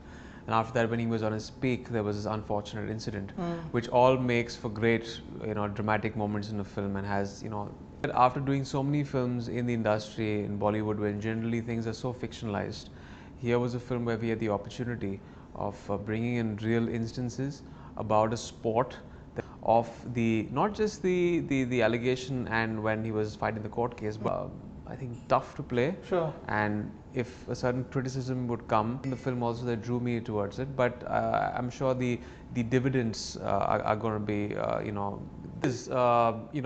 but in that film there obviously we were touching upon the subject of match fixing at that point of time. It was a subplot, but in this film is about cricket. It touches upon that area, and of course the relationships are broader fashion and to kind of elaborate treatment on the allegation, what went through those 12 years, what he went through. So all those things are overwhelming. The next second after I said yes to the film, there was a part of me that was dreading the road ahead because I knew as much as the shooting would be grilling, the time of preparation would be equal. Badger him with a lot of questions about cricket and about his personal life. Stick to, I will never get even close to the way you start doing yoga. I had to start doing endurance and athletic, because he was up for it as much as I was, and he used to come 9 o'clock in the morning. We used to train for like 2 to 3 hours. There used to be like some 150 ball journey. Comes down to this one day when he sits in that hall and lights dim. We should, we're praying that he comes with his thumbs up and says that you guys have made me proud, because there's so much that's gone into this film. It's been tougher planning for the film, and like we keep saying, it's inspired from his life. There are a lot of key events. The toughest part is where we could take. It has to be entertaining, and I mean, when you put in songs and when you put those dramatic elements, it doesn't it's not in the true sense a biopic, because I don't believe any film here is in the true sense a biopic. It has to have use those dramatic elements. Sure. And I hope it was the hope that things will be okay, and I had to draw strength from that, and just this optimism that I will overcome this. And you have to take it one day at a time. It gets you through it. And even if I look back as a parent, hearing something like that is actually, I would understand it's more frightening than being. And looking back, I don't know how I got the courage or the will or any of that to fight, and then come back and actually work in films when he was being treated there, when there was conflict. Who has the will and the courage to overcome something can eventually do it. They have to just single-mindedly approach it, and I think those 10 months after that, everything's going to be fine, and he's going to be hale and hearty, and everything's going to be fine. So that's what. Do that, you can't keep both parties happy. So yes, there are times when that producer got a bit ticked off shooting this film also. So it's juggling between both the sets. It's going there, shooting, coming, and actually after this I'm going at 2:30. I'm going to shoot. He's upset. That's the funniest part. He's not told me he's upset, but obviously trying to sort things out. We've almost sorted things out. There has not been much of a problem. The best response you get is from your fans, and I actually did an event in Delhi, and I met 4 films on a Friday. And I'd still be as optimistic about Raja Ranvatlalal. I'm happy that the film has will get its due, and yeah, next month I'll the entire gamut with this film. We're going far and wide with this film because it's got that reach. The music connects, popular music. On your toes, obviously, any kind of competition, and anyone who comes and keeps you on your toes makes an artist. It could be any brand. Till they don't have competition, you don't push yourself and push your limits. Cheating with anyone in that sense. Overtly competing and saying, okay, he's done this much ahead with blinkers and running the race and trying to run it as fast and as efficiently as possible. Like my performance, I want Raja Ranvatlalal to be the best performance where they see a new kind of Imran Hashmi, but the same kind of wicked streak that I've had in my object, and we give it a spin and we give the audience something new, unique back to the promotion of the film and get to a release date finally, and trailer has to come out. Then I start shooting on the 25th of September. We wrap it by early next year, Jan, Feb, March, one of those months, and then we release it. A lot of things from his life in this. Whenever he does that, the film becomes very special, and he's done this with a very right. So we incorporate a lot of things in this film. So for emotional reasons, that film there's a certain amount of courage that you feel that you don't have, and the strength, and that and you push and you hurl yourself, and you your needs, your profession, your ambition, and everything has to be things like a machine here, like I'm supposed to do, which is I've got responsibilities to my career, to my producers. That was शुरुआत तो मैंने कभी ऐसे सोचा नहीं था, कोई सोच भी नहीं सकता है कि मैं बड़ा नहीं। देखिए, मैंने अभी जो फिल्म रिलीज हुई थी उसमें तो कोई किस था नहीं। बार आप सब्सटैंशियल ऑडियंस में जब होता है और जब आपके फिल्म जाके देखते हैं तो चार्ज कर सकता हूँ, कोई देने वाला है नहीं। I can charge whatever I have to charge. I can destroy my career by charging. Films से हुई थी, मैं producer के office में रहा हूँ, मैं जानता। Just get athletic, my tone down, my physique. I had already kind of I was training for Once Upon a Time in Mumbai, and then eventually do that. And you pan up to the clouds, or you pan to a kind of gladly give it to my virtual counterpart to do it, because I've done it so much in this craze. It was not a very good experience. So now I think they need to kind of erase me in the frame. But then there was someone else who ended. When I've never wanted to be an actor, I was slowly nudged into this profession. Right. I never had for like 3 hours the camera strapped onto you, trying to record some event there, some paranormal activity. You see something of the demonic side of women, which comes about in every culture and every they. Well, I was not afraid of the people, him walking away with the sympathy.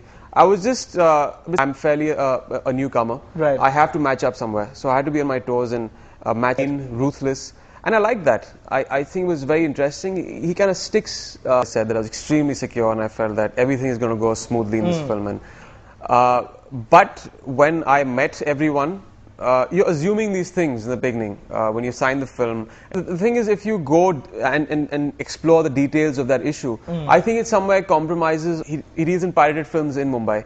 He does piracy, and from there he has to leave because of some handful of Indians being treated in this way by a couple of Australians. He can't stand up for them in the beginning. He's deported back to Mumbai. His dilemma where he can't take up for his countrymen, and eventually how this crook, a man who believes that it's good to be bad, that you have to be slightly street smart, to get your way through.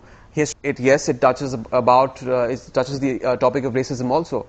But essentially, we're not trying to. Of course, it does. I don't see films as offbeat and mainstream cinema. I see a film. Of course, the commercial viability of a film. That's my instinct. I feel that probably I will do the film. That's the only way I segregate films is as a good film or a bad film. If I don't take to the script, if I feel I won't do a film like that. But yeah, any subject that probably interests me, by the industry standards, if it's an offbeat film, so be it.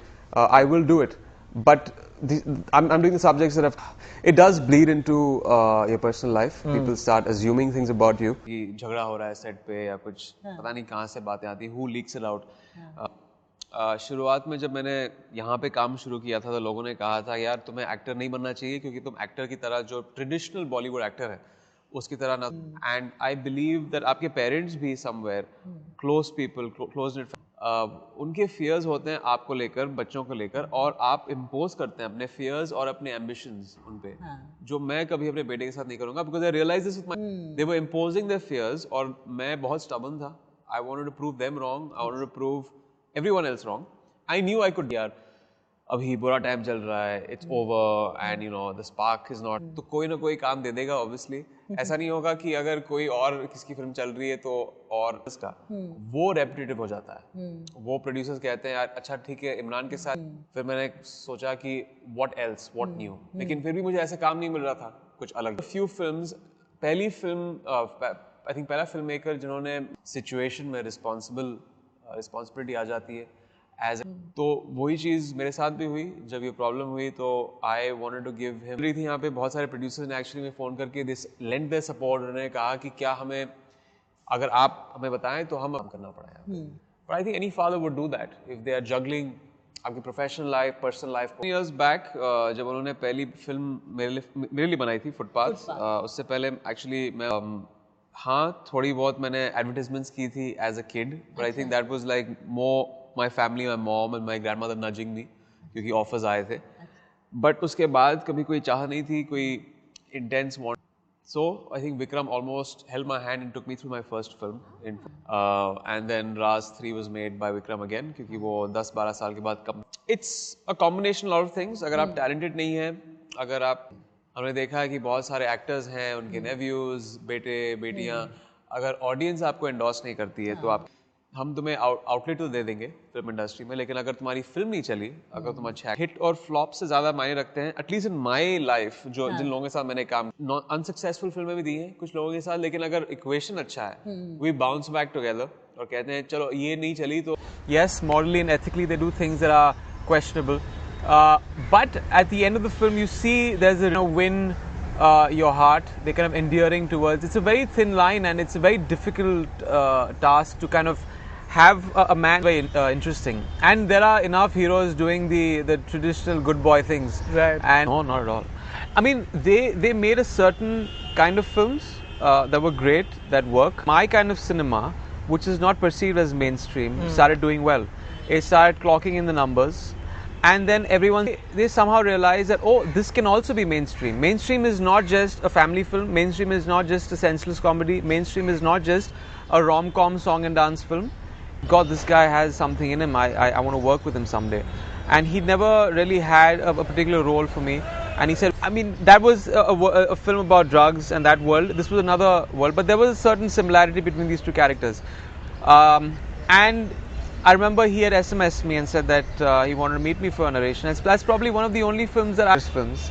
And there's some people you're just very secure with. You know it's going to be something special. You know it's going to add this different dimension. And that's what I expected. And I got more than that for this film. I mean, I remember he narrated the film to me and he said that I want you to grow a paunch. I want you to have pan and supari, and I want to take you kind of writing it firsthand. Right. Because when we were confronted with this news, although we are educated, I don't see us speaking beyond this. And I was supporting him on this ramp walk, and I was actually in charge of getting him off stage. In the beginning, didn't really understand what it meant when I said I'm going for shooting, and that was just when he was like 3.5 years when I took him on a film set, and I had a gun in a holster, so he thought I'm actually shooting for a living. But then he realized that there's a profession like acting. kids in his class have been talking about it, and he's seen the newspaper for the third part. There was a success party, and then I remember him telling me that now we got into another film, and post that business, I didn't know how and what the idea would be to go beyond that, and the audience has become very smart, especially this genre. They've had so much of exposure through a lot of films. You've seen films like Conjuring and Conjuring 2 come out here. So we're competing with Hollywood also. So it had to be well written, and it's ahead of the curve. The audience will keep guessing what's going on. It's you don't know how it's going to sum up, and it's got all the horror elements. Most of them have not been shown in the promo because a lot of them have. And he wins the audience's trust from the first scene, because we have seen that it's really moved into the mainstream with a franchise like Raz that loves to watch these kind of films, and I hope it just grows over the years. And Butts have really pioneered. Because no, I don't. I'm a skeptic. I just do horror films. I like to scare people with those horror films. Because obviously I've not had an experience. I've not had a paranormal experience. At the same time, there's a voice inside me that's in a force, in a supreme being there, and we don't have to see a demon or a spirit or a ghost. There are negative energies out there, and so it's a big question mark. I would say I'm a small probability of that existing. I might not have seen it, but maybe there are such things if people have had such experience. In Chinese cultures, Islam doesn't believe really in ghosts per se, but we have. I have a lot. Like anyone, I definitely have fears, and they're not just about the darkness, and that's not necessarily that I'm dark. I'm scared that there's a ghost there. It's just that there's one thing that is not related to ghosts, but has left a lasting impact on me. And there's a film called Shining. There's a perception out there. There's a belief out there that things like this do exist. People saying that there are paranormal experiences that people have had that are. It cannot be explained by science anyways, despite of seeing a film or not seeing a film. So that also, your superstitions are based, does get to you sometimes. Sometimes I just want to do a film. So I think the grass is always greener at the other side of the fence. It's not like I'm not complaining. It's always nice working with the ladies, but sometimes it's also good to have a departure. So I'd love to take Nawaz's place, and I would say please sometimes take my place in the film. मैं नहीं कहूँगा कि मैं restrict कर रहा हूँ. That would be wrong to say that, because पहली बार के बाद जो फिल्में मुझे मिली, I was getting better offers than I was getting before. Cinema एक दूसरे level पर चली गई है जहाँ पे audience is ready to see this. So it's not me who is. There could be a small thing where in college sometimes when we want to take public transportation where we've had the person turn on as a citizen of our country. So I felt this, and I felt the subject touches upon this issue in a very nice way. It's not preached slightly comic in the way they kind of take on these people, right? Because there are loopholes. Well, I mean, at the end of the day, it's an entertaining film. I think we're not telling people that you should go out there. If it was, then it would be a different kind of film. Sure. It wouldn't have the kind of item songs that we have. It wouldn't have love song. Right. We've added a certain light element, it's slightly more. And I don't believe box office is the only benchmark for success. I said that when I had successful films. I've always told people I can guarantee you a flop, because I'm not the kind of guy who will go down the same and so much of it, then there's always more of a chance. Yes, probably, I wouldn't say the chips are down. I think it's a lean phase. Current slate of films which I have, which are coming out early next year and to the end of the next year, I think will I think when I've faced something like this, it kind of almost tones down. If you face something like that, I think you can, and you're willing to face anything. Kiss from 1979 to whatever, but Imran, and we shot it in 10 minutes, and that was it. I didn't get a chance to even recall her name, so that was pretty. From everywhere. Best of luck. Watch my films. Enjoy my work. And he's a cheat, and his philosophy in life is that if I'm street smart, if I can lie, if I can be slightly bad and devious, I can achieve things faster, I can be successful faster in life. Being a very integral part of the script and the film is because, and the people there are slightly territorial, the place where he stays, and that leads to a conflict situation. So that scene was very, very important for the film, and I never said don't have the scene in the film. My basic discussion was the length of the scene was a bit too much. So we felt that we could have shorter it, had it slightly shorter. And there was obviously a debate, a discussion. So eventually there is slightly trimmed version of what we had eventually. but it's there, and it doesn't take away from the content of the film. In no way does it hamper the screenplay or the character or the storyline. It's very, very needed. We were shooting in a costume store in Melbourne, and it's supposed to be a fun moment. It's part of a song, a wonderful, beautiful song called Tere Bina, and we were supposed to get there, and we were supposed to try different costumes. So I think Neha and me were like kids in a candy store. When we went there were so many get-ups. There was like this gothic get-up. Centuries. 21 centuries, 22 centuries, and 20 mention chemistry that is more palpable than an intimate scene or a kiss, and it just comes. It's in that sense is an ambitious film. It's just that for me it's a very different experience because it's a biopic. A lot of things come, and it's releasing now in April. It's gone in what they say, the proofreading, and we'll have another revision to being a traditional good guy. I think there are a lot of boys out there who are doing that job fairly well. So I don't want to step on. Key elements like sensuality, eroticism, it has a thriller element, suspense, whodunit, and it takes those elements of that brand, and it's a completely fresh story. Yeah. Obviously, they're completely different characters. Because I think she suited the original murder aptly. I think she did a wonderful job in the first part. But I think once you see the second part, the way she's acted, she's made it look very effortless. And yeah, you can't see anyone else do it. I get your point. With everything, I think with time you evolve. उनको घर पे बुलाया और उनके साथ कुछ matches देखकर उनसे मैंने जैसे बुक मेकर्स के पास कुछ 10 मोबाइल फोन होते हैं, 3-4 लैंडलाइन होते हैं, और वो लैंडलाइन जो है, एक लैंडलाइन कोई अभी तक किसी ने बताया नहीं है वो कहाँ पे कनेक्टेड है. एक मेन लैंडलाइन है जो जहां से पूरे कंट्री का बुक ऐसा शख्स है जो पहले एक स्मॉल टाइम बुकी के तौर पे शुरू होता है, बेटिंग लेता है, और फिर वहां से एक नेक्सस के साथ जुड़ जाता है जहाँ पे मैच बैंड फिल्म भी थी, शॉर्ट फिल्म जो कभी रिलीज हुई नहीं, तो वो मैंने पढ़ा. तो बायोग्राफिकल कैरेक्टर तो है नहीं, आई मीन थोड़े बहुत न्यूएंसेस जो होते हैं बुक मेकर्स के वो इस्तेमाल किए मैंने इस फिल्म में. लेकिन ऐसा नहीं है कि जो मैच फिक्स करता है वो आपसे और या मुझसे कुछ क्रिएशन. इसमें शायद लोगों को ग्रे शेड्स नजर आएंगे इस कैरेक्टर में, लेकिन मेरे हिसाब से जो ले लो, गुड बॉय बैड बॉय ले लो, आवारापन हालांकि पाकिस्तान में बहुत बड़ी हिट थी, मैसेज दिया गया. ट्रेन में सिर्फ मेरा, it was not just centric on me, एक फैमिली की कहानी है, और that is more palpable than an intimate scene or a kiss, and it just comes. It's सबसे बड़ी हॉरर फ्रेंचाइज की फिल्म है ये, और मैंने अपनी शुरुआत राज का मौका मिल रहा है. उस फिल्म में हमने ऊटी के बंगले से, जो राज 1 जहाँ शूट हुई थी, हम राज को मुंबई में लेके आए, अर्बनाइज्ड हॉरर पहली फिल्म बनाई. फिर उसके बाद ही हॉरर अभी मेन स्ट्रीम जॉनर में आ गया है, बहुत पॉपुलर हो गया है, 84 करोड़ का. लेकिन फिर विक्रम ने 1 साल पहले मुझे कहानी सुनाई. मैं बहुत खुश हुआ क्योंकि मैं रियलाइज़ कि ये ऑडियंस को एक ऐसी पहली बार हम 3D लेके आए थे हॉरर फिल्म में, तो वो एक बहुत ही नॉवल अलग एक्सपीरियंस था. पहली बार हम मुंबई में लेके आए हॉरर को.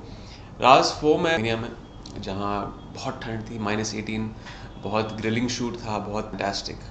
तो पूरा अनुभव जो रहा है, मेहनत की है, लेकिन आई थिंक डेफिनेटली पहली फिल्म फुटपाथ में, तो एक बहुत अच्छा एक्सपीरियंस था. फिर उसके बाद कंपनी में उन्होंने काम नहीं किया विशेष फिल्म में. हम 10 साल के बाद वापस कंपनी में आए. राज फिल्म रही है, and he is kind of monopolise the space, क्योंकि हमारे देश में कोई दूसरा director horror film. I really understood lot 3D के बारे में उनसे, कैसे वो जिन लोगों ने हॉरर फ्रेंचाइज राज को पहले दिन से देखा है, हॉरर फिल्में नहीं देखते हैं, लेकिन हमें राज की फ्रेंचाइज बहुत पसंद है. और इसका मेन रीज़न ये है क्योंकि उसमें म्यूज़िक है और खूबसूरत लव स्टोरी भी है. तो हमारे हिसाब से we like those things first, और फिर उसके बाद जो बोनस मटेरियल होता है वी एंजॉय दैट. तो it is first an emotional story, love story है, ट्रायंगल है. उसके बाद हर फिल्म में एक चाह होती है कि आप डिलीवर करें, you have to deliver the good. आपको मानते हैं और आपकी फिल्में देखते हैं, तो यू ओवर टू देम, और उनके लिए आपको डिलीवर करना पड़ता है फिल्म आफ्टर फिल्म. तो इट डजंट, बस यही मैटर करता है कि आप एक ऑडियंस के लिए फिल्म बना रहे हैं, और वो इम्पैक्ट जो है, the taste of a great horror film, horror film में आप उनको भुला नहीं पाएंगे. वो ही एक बहुत ही अच्छी हॉरर फिल्म. वेल, ऑडियंस का बहुत अच्छा रिएक्शन आया है. राज फैंस का बहुत इंस्टेंट फीडबैक मिल जाता है ऑन एयर, ऑनलाइन. तो सब लोगों ने कहा है कि उन्होंने प्रोमो को सराहा है बहुत. नहीं, मैं भूतों में विश्वास नहीं करता हूँ, लेकिन मैं एक बहुत ही रिस्पेक्टफुल स्केप्टिक हूँ. मैं जानता हूँ कि हर रिलीजन, हर मज़हब में, हर कल्चर में भूतों का जिक्र हुआ है, सुपरनैचुरल फोर्स का जिक्र हुआ है. तो I hope so, and I hope इस बार ऑडियंस जब फिल्म देखेगी, they feel that we have lived up. एक expectation I hope this entire team lives up to the audience's expectation for. अलग-अलग फिल्में रिलीज होती हैं फ्राइडे को, जब जॉनर सेम नहीं हो, लव स्टोरी और एक्शन, तो उन दो फिल्मों की ऑडियंसेस बहुत अलग होती हैं. तो उस क्योंकि थोड़े कट्स थे, there were few cuts in the film, कुछ, तो इसलिए हमें A सर्टिफिकेट दिया गया था. We'd rather go with an A certificate than apply a U certificate. और ट्रोलर्स तो 2% हैं, लेकिन जो 98% लोगों ने बहुत पसंद किया है कैप्टन नवाब के पोस्टर को. और इट वाज वेरी हार्टनिंग, क्योंकि बहुत ही हाई प्रोफाइल, एक बहुत हाई कॉन्सेप्ट होगी, क्योंकि आप एक एज प्रोड्यूसर भी काम कर रहे हैं. और ये मेरा पहला 3 दिन पहले for the Lakme fashion week, तो एक एक्सपोजर उन्हें इस उम्र में, 6 साल की उम्र में बहुत अच्छा एक्सपोजर मिला है. So let's see is a next someone, क्योंकि हर एक्टर खुद में एक इंडिविजुअल है, खुद की स्ट्रेंथ्स होती हैं. आप एक मेहनत के साथ फिल्में करते हैं, you have your own individual characteristics. तो I wouldn't want myself to be the next anyone, I wouldn't want any other actor to be the next me. हर कोई इंडिविजुअली अपना putting up someone's life on celluloid. And I would really want to see Bergman's biopic whenever it's releasing. I don't think it's on floors yet, but it definitely be a very, very interesting film. And who is 1,000 times stronger than him, financially, has got all the power in the world. This man roams on an auto rickshaw, doesn't have 2 rupees. He does that by learning the big scam, and he does that by going to the character of Yogi, played by Paresh Ji. There's a man who's who's living a reclusive life right now in Dharamshala. So he goes to and tells him that, listen, you've done it, and I've heard how it's done. Tell me how I can strip this man of everything that's dear to him. And then the story starts, and it takes another phase where they don't do that because they want to do a film where retakes a 10 on an average per scene, and take that as 10. The producer, everyone dragged me out of the van, pulled me into that lift, and made me do it. I felt used, You'll see, yeah. and to kind of calm her down. There's this joke that someone cracked, where someone fell down on the set, and I removed my camera. I was taking. People felt that, why did I do it? But then you see the film, and then you realize that that's the reason why I did it. It's a great film. It's a very good film. If I had not, when you're dealing in a trauma center late at night, you're going to get everything, right? Because you're going to get all gunshot victims, you're going to get people who've been in high intense accidents, and a lot of that stuff happens at night time, right? I mean, when you get a lot of bad accidents, people are tired, you got drunk drivers, you got all that stuff, and you're also going to get the dregs of society all the way to the top. So it's going to be, I think, a whole vast spectrum. It's pretty real, because we had Andy, and we had a girl called Marissa, and we had a guy called Elliot, and we were doing, we had some stuff outside with a guy falling on a tree branch, and then Marissa's been dealing with other stuff as well. So it's pretty specific, and it's pretty real, and they're not letting us do anything unless it's 100% the way it should be. I've got a science degree, so I've done microbiology and biochemistry and all that crap, and it was a pain in the ass. And so I have an idea, and I've done life-saving and all that kind of thing, the basic aspects of it, but they're very, very specific about this is how you got to do things, and so that's taken a bit of time to make sure we get it right. Because there's no point doing it in a hospital if you're going to do it wrong. Dislike for what has happened and for himself. He does not care. For TC, most important, he needs to have an outlet to focus on. So I think maybe because he is spending so much time looking after other people, he actually needs to be able to. And I can imagine it'd be very doing it in real life, working for 12 to 14 hours. It would be stressful. Following certain regulations is frustrating for him because it takes time and he doesn't like. Also, it's hard to wear underwear in an ER. I mean, those pajama type clothes. I mean, it's difficult because you got the underwear. Drama film featuring myself and Tom Hopper as two brothers. It's a drama drawn from a section of John Steinbeck's, because it is quite a sprawling plot that an awful lot happens and things just start to occur, and I don't want to give away too much. You have to trust me that it's various rewards in terms of copies of the script. You get to come to the screening, come and actually be in the film itself, because we need extras in certain scenes. We've got scenes of myself and Tom Hopper, and if you guys want to come along, that'd be great. In itself, because it is where most of the movie takes place, and it becomes this kind of dark nuances of this psychological aspect of people's. There's a lot of character in it, and it's just really, really scary. And when I read it, I was like, this is kind of messed up. And then when you read it and it's messed up, then it's going to be even better when you actually see it. I did for studs, Paul Mercer's studs, and he said, can I borrow your football boots? And I said, why? And he goes, well, I need it for an audition. I was like, well, you can't play football. And he said, no, I can't. I said, okay, if you can have my boots if I can come. And he goes, okay, fine. So I came along and auditioned, and Paul gave me the part, and then I was doing my finals in college while I was on Studs for 8 weeks with Brendan Gleeson and David Wilmot. Right. So I was writing my thesis. At the very start, I almost took Bradley's head off, and it came out with a lot of bruised knuckles, and he had to kind of take me down and go, no, it's like, you don't actually have to kill me. And I was like, no, but this is fun, because you kind of feel like, you know, you get into a proper fight, and then you realize we got very annoyed at each other, because I felt that he was messing it up, and he thought that I was messing it up. And we ended up getting really into it and almost killed each other. For half an hour, we were literally doing this fight, and it was very serious. Because you know, you kind of get... I'm not sure. I was cinematographer in a film called Charlie Casanova, which is coming out. It's going to be released in January and February, which... Of a small group of rebels who are kind of just about barely surviving in Raccoon City, and they're exhausted, and there's a lot of inner fighting and little factions developing, and he's just about keeping together, and along with Claire Redfield, and he's the two of them are romantically intertwined, and they're kind of just about surviving. And Doc is when Mila or Alice turns. A little reluctantly, yeah. Well, you know, I think he kind of Doc looks. He's a reluctant leader in that he's looking after everybody, but at the same time, it was quite humbling. And then everyone made me feel very, very special and a really nice time. It was a really nice group of people, and I think that's important when you're doing a movie that's this important. It's the last one in the franchise, and it's this big. You kind of want to work with people, you know. And so you know you're working long hours, and it's difficult and it's tough. But if you get on with people, you know, like we're going to do this, and you go, that's you know, they're better at it than I am. But if you can get away with it, older, 14 years old, that's kind of what being an actor is in your head, right? Or these actors from South Africa who are made up as these zombies, and they when you have a crowd of a group of people at night time surrounded by fire, and they're all done up as zombies, and their whole mandate is to try and kill you, you know, that can become a little bit freaky because they're coming at you through the grating. It's just really, like, I'm inspired by Terry McMahon, my Charlie, because he worked really hard. I'm inspired by my mom for what she does, and how she works hard, by my sisters, everybody, you know, by my granny. Last question in the About You section. Have you ever had any funny encounters with fans? Quicker. From all the places you went to, what was your favourite place to shoot, and why? I think you find most actors, I find, when you do a character, you know, part of it becomes you. Are you going to be directing, starring in any more movies or projects in the near future? Will you be reprising your role as Gwen in season 5? This question is from Lucy Wood. Great, that's wonderful. I cannot wait for great. I for one, I cannot wait. I'm quite glad about that, personally. I'm quite glad. Next question, do you like to travel, and have you ever gone to any exotic places? From Eleanor. That was a big accident shooting at nighttime, which was, you know, I thought New Mexico was meant to be hot. This is cold. This is like as bad. Who was the business element of the episode, or of the hospital, and then and this incident with the little boy in the car accident is the motivating factor, which kind of starts a lot of the clash between the two of them.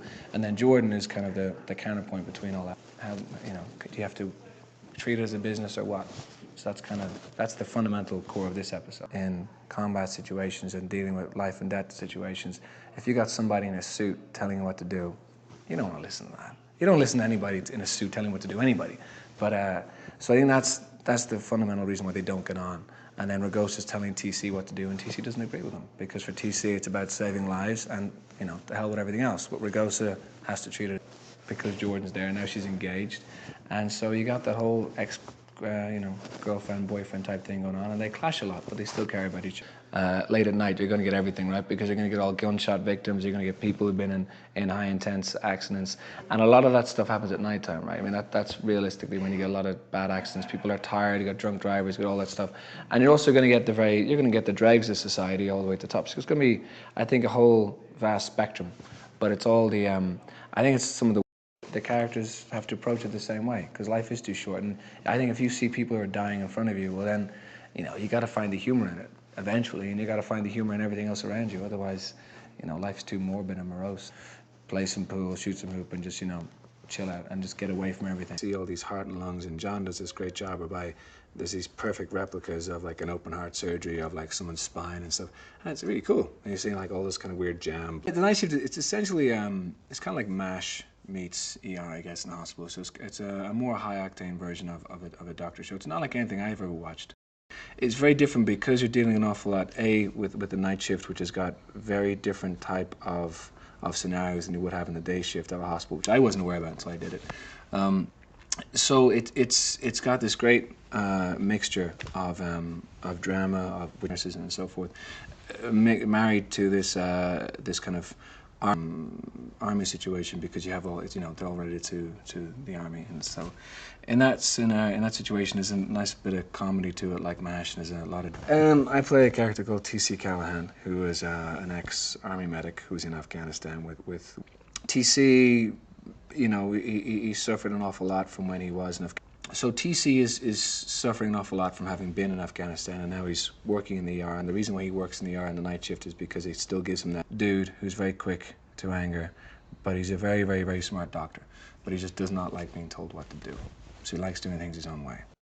The character of TC is someone who's been in the army but has always found it difficult to follow orders directly, so he's always tried to do his own thing. And that actually led to him being kicked out of the army, essentially because he wasn't always following direct orders. So in the ER, TC is a little bit of a maverick in terms of he understands how to do things, and he doesn't usually wait to be told what to do, he'll just do it as well. But TC is always the one who'll kind of go out and kind of, and Topher, they're the ones who'll go out into the environment with a rescue helicopter to bring people in.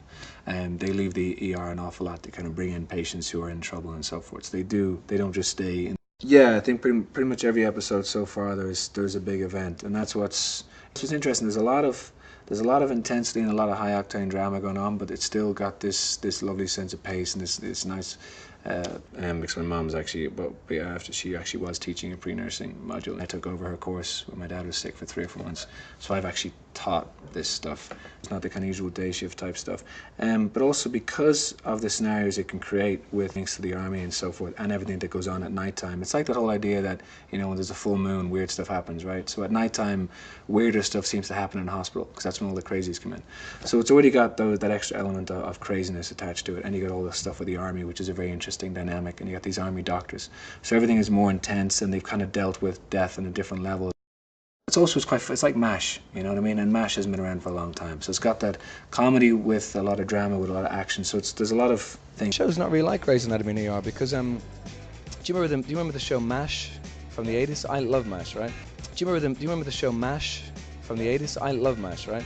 And this show is more kind of associated with that because we've got the kind of military aspect. There's also a lot of kind of black humor in our show, which is different. So Grey's Anatomy and ER, which are great shows, but they're more dramatic, and ours has the drama, but it's got these different elements. So it's actually quite different. The interesting thing is because he's always on the edge, because he's been to war and he suffers from PTSD, on a real guy, a real character. And then we have a lot of military people working with the show, so and it's a military hospital, and so all the cases are stuff that actually happened. And I think that's what also makes the show interesting, kind of element to it in terms of all the cases and hyper-realism. And I think that's, as you say, it is a bit chaotic and a bit actiony, which is why it's fun. We have 2 doctors who work on the set all the time. And my aunt is a doctor, so I spent some time with them, and I bought a load of books. I bought loads of books and I didn't read them, but I have them there. So it makes me feel. I actually just love everything to do with it, and to do with film. And I just think, I think you can, as a director, as a cinema, don't have as much control about it. And it is a different way of working. But at the same time, it's all the same thing. Is film? Yes, Back in Seattle. Yes. Yeah, I mean that's a very good example. I think it's because you get experience being on set and being with people and kind of getting the whole thing, and then you get to kind of, you're more aware of how to tell a story. I think if you're more aware of how to tell a story, I think, if you're working on set as an actor and you see it from a different perspective, and you get people take you. I had no idea. I think I joined drama because there was loads of. I actually did the soundtrack for the first film I directed, Christian Blake, which is released, and she did the soundtrack for that, and Una did a lot of music for. I did a documentary for RT, and they come from Germany and Australia and Austria just to come down to actually watch you film. And they're shooting this scene. This is magnificent castle, and it's kind of like being on a fairy tale. And you're sitting there in France, going, "This is great. I'm kind of on holiday." And then there's about 200 or 300 people on holiday. And then there's about 200 or 300 people standing there just watching you do your scene. It's really nice. It's almost like doing theatre in a way. Yeah. And you're doing this scene, and you know, and then they're all watching. They're all really sweet, and it's kind of. I think what they do is they have a really interesting take on the whole Arthurian tales and the Camelot era and that kind of thing. And they've done a lot of that kind of stuff. Did a few of those things before. I think what they do a lot is they have fun with it. It's the Jemison Empire 60-second competition, which myself and Jim Sheridan, which is wonderful, are judging, and he did it last year. And I did it a couple of years ago. Because you can just go with your mates and make a really interesting little thing, and someone like Jim is going to see it. And a friend of mine did it last year, and a girl acted in one of the pieces. It didn't win, but Jim actually saw her and then wanted to meet her just in this piece. And it's a great opportunity to send something over. Neil Marshall was on it last year, and he judges it at the end, like from Kevin Perth, New Mexico, and that's getting released in the cinema in January and February. We just found out yesterday. And I think it's interesting whether medicine and looking after somebody does become an actual business and takes away from the emotive human aspect of it. And that's kind of what the two fight against, because TC just wants to save people and doesn't really care about, you know, business and authority and all that kind of stuff. And Jordan does, and she needs to look after the actual, you know, the paperwork and the business aspect of it, because otherwise the hospital will not work. And then once it doesn't work, then everyone.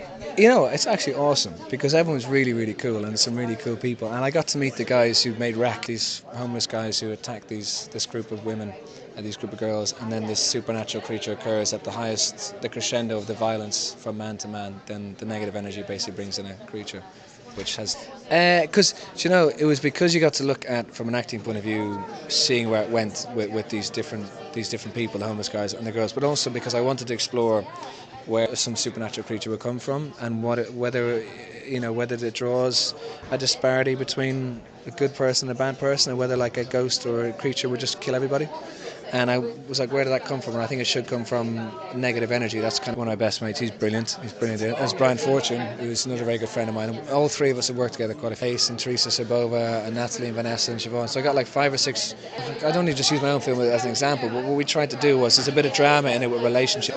I don't need to just use my own film as an example, but what we tried to do was there's a bit of drama in it with relationships and this and that. There's an awful lot of times you see a breakdown of someone's human relationship, and then something horrific happens and brings people together, how they deal with a situation, struggle. And a drama doesn't really get that across all the time, and the horror actually allows to see people in these extreme circumstances and sees what people react to, what they'll do. It's the biggest influence on me.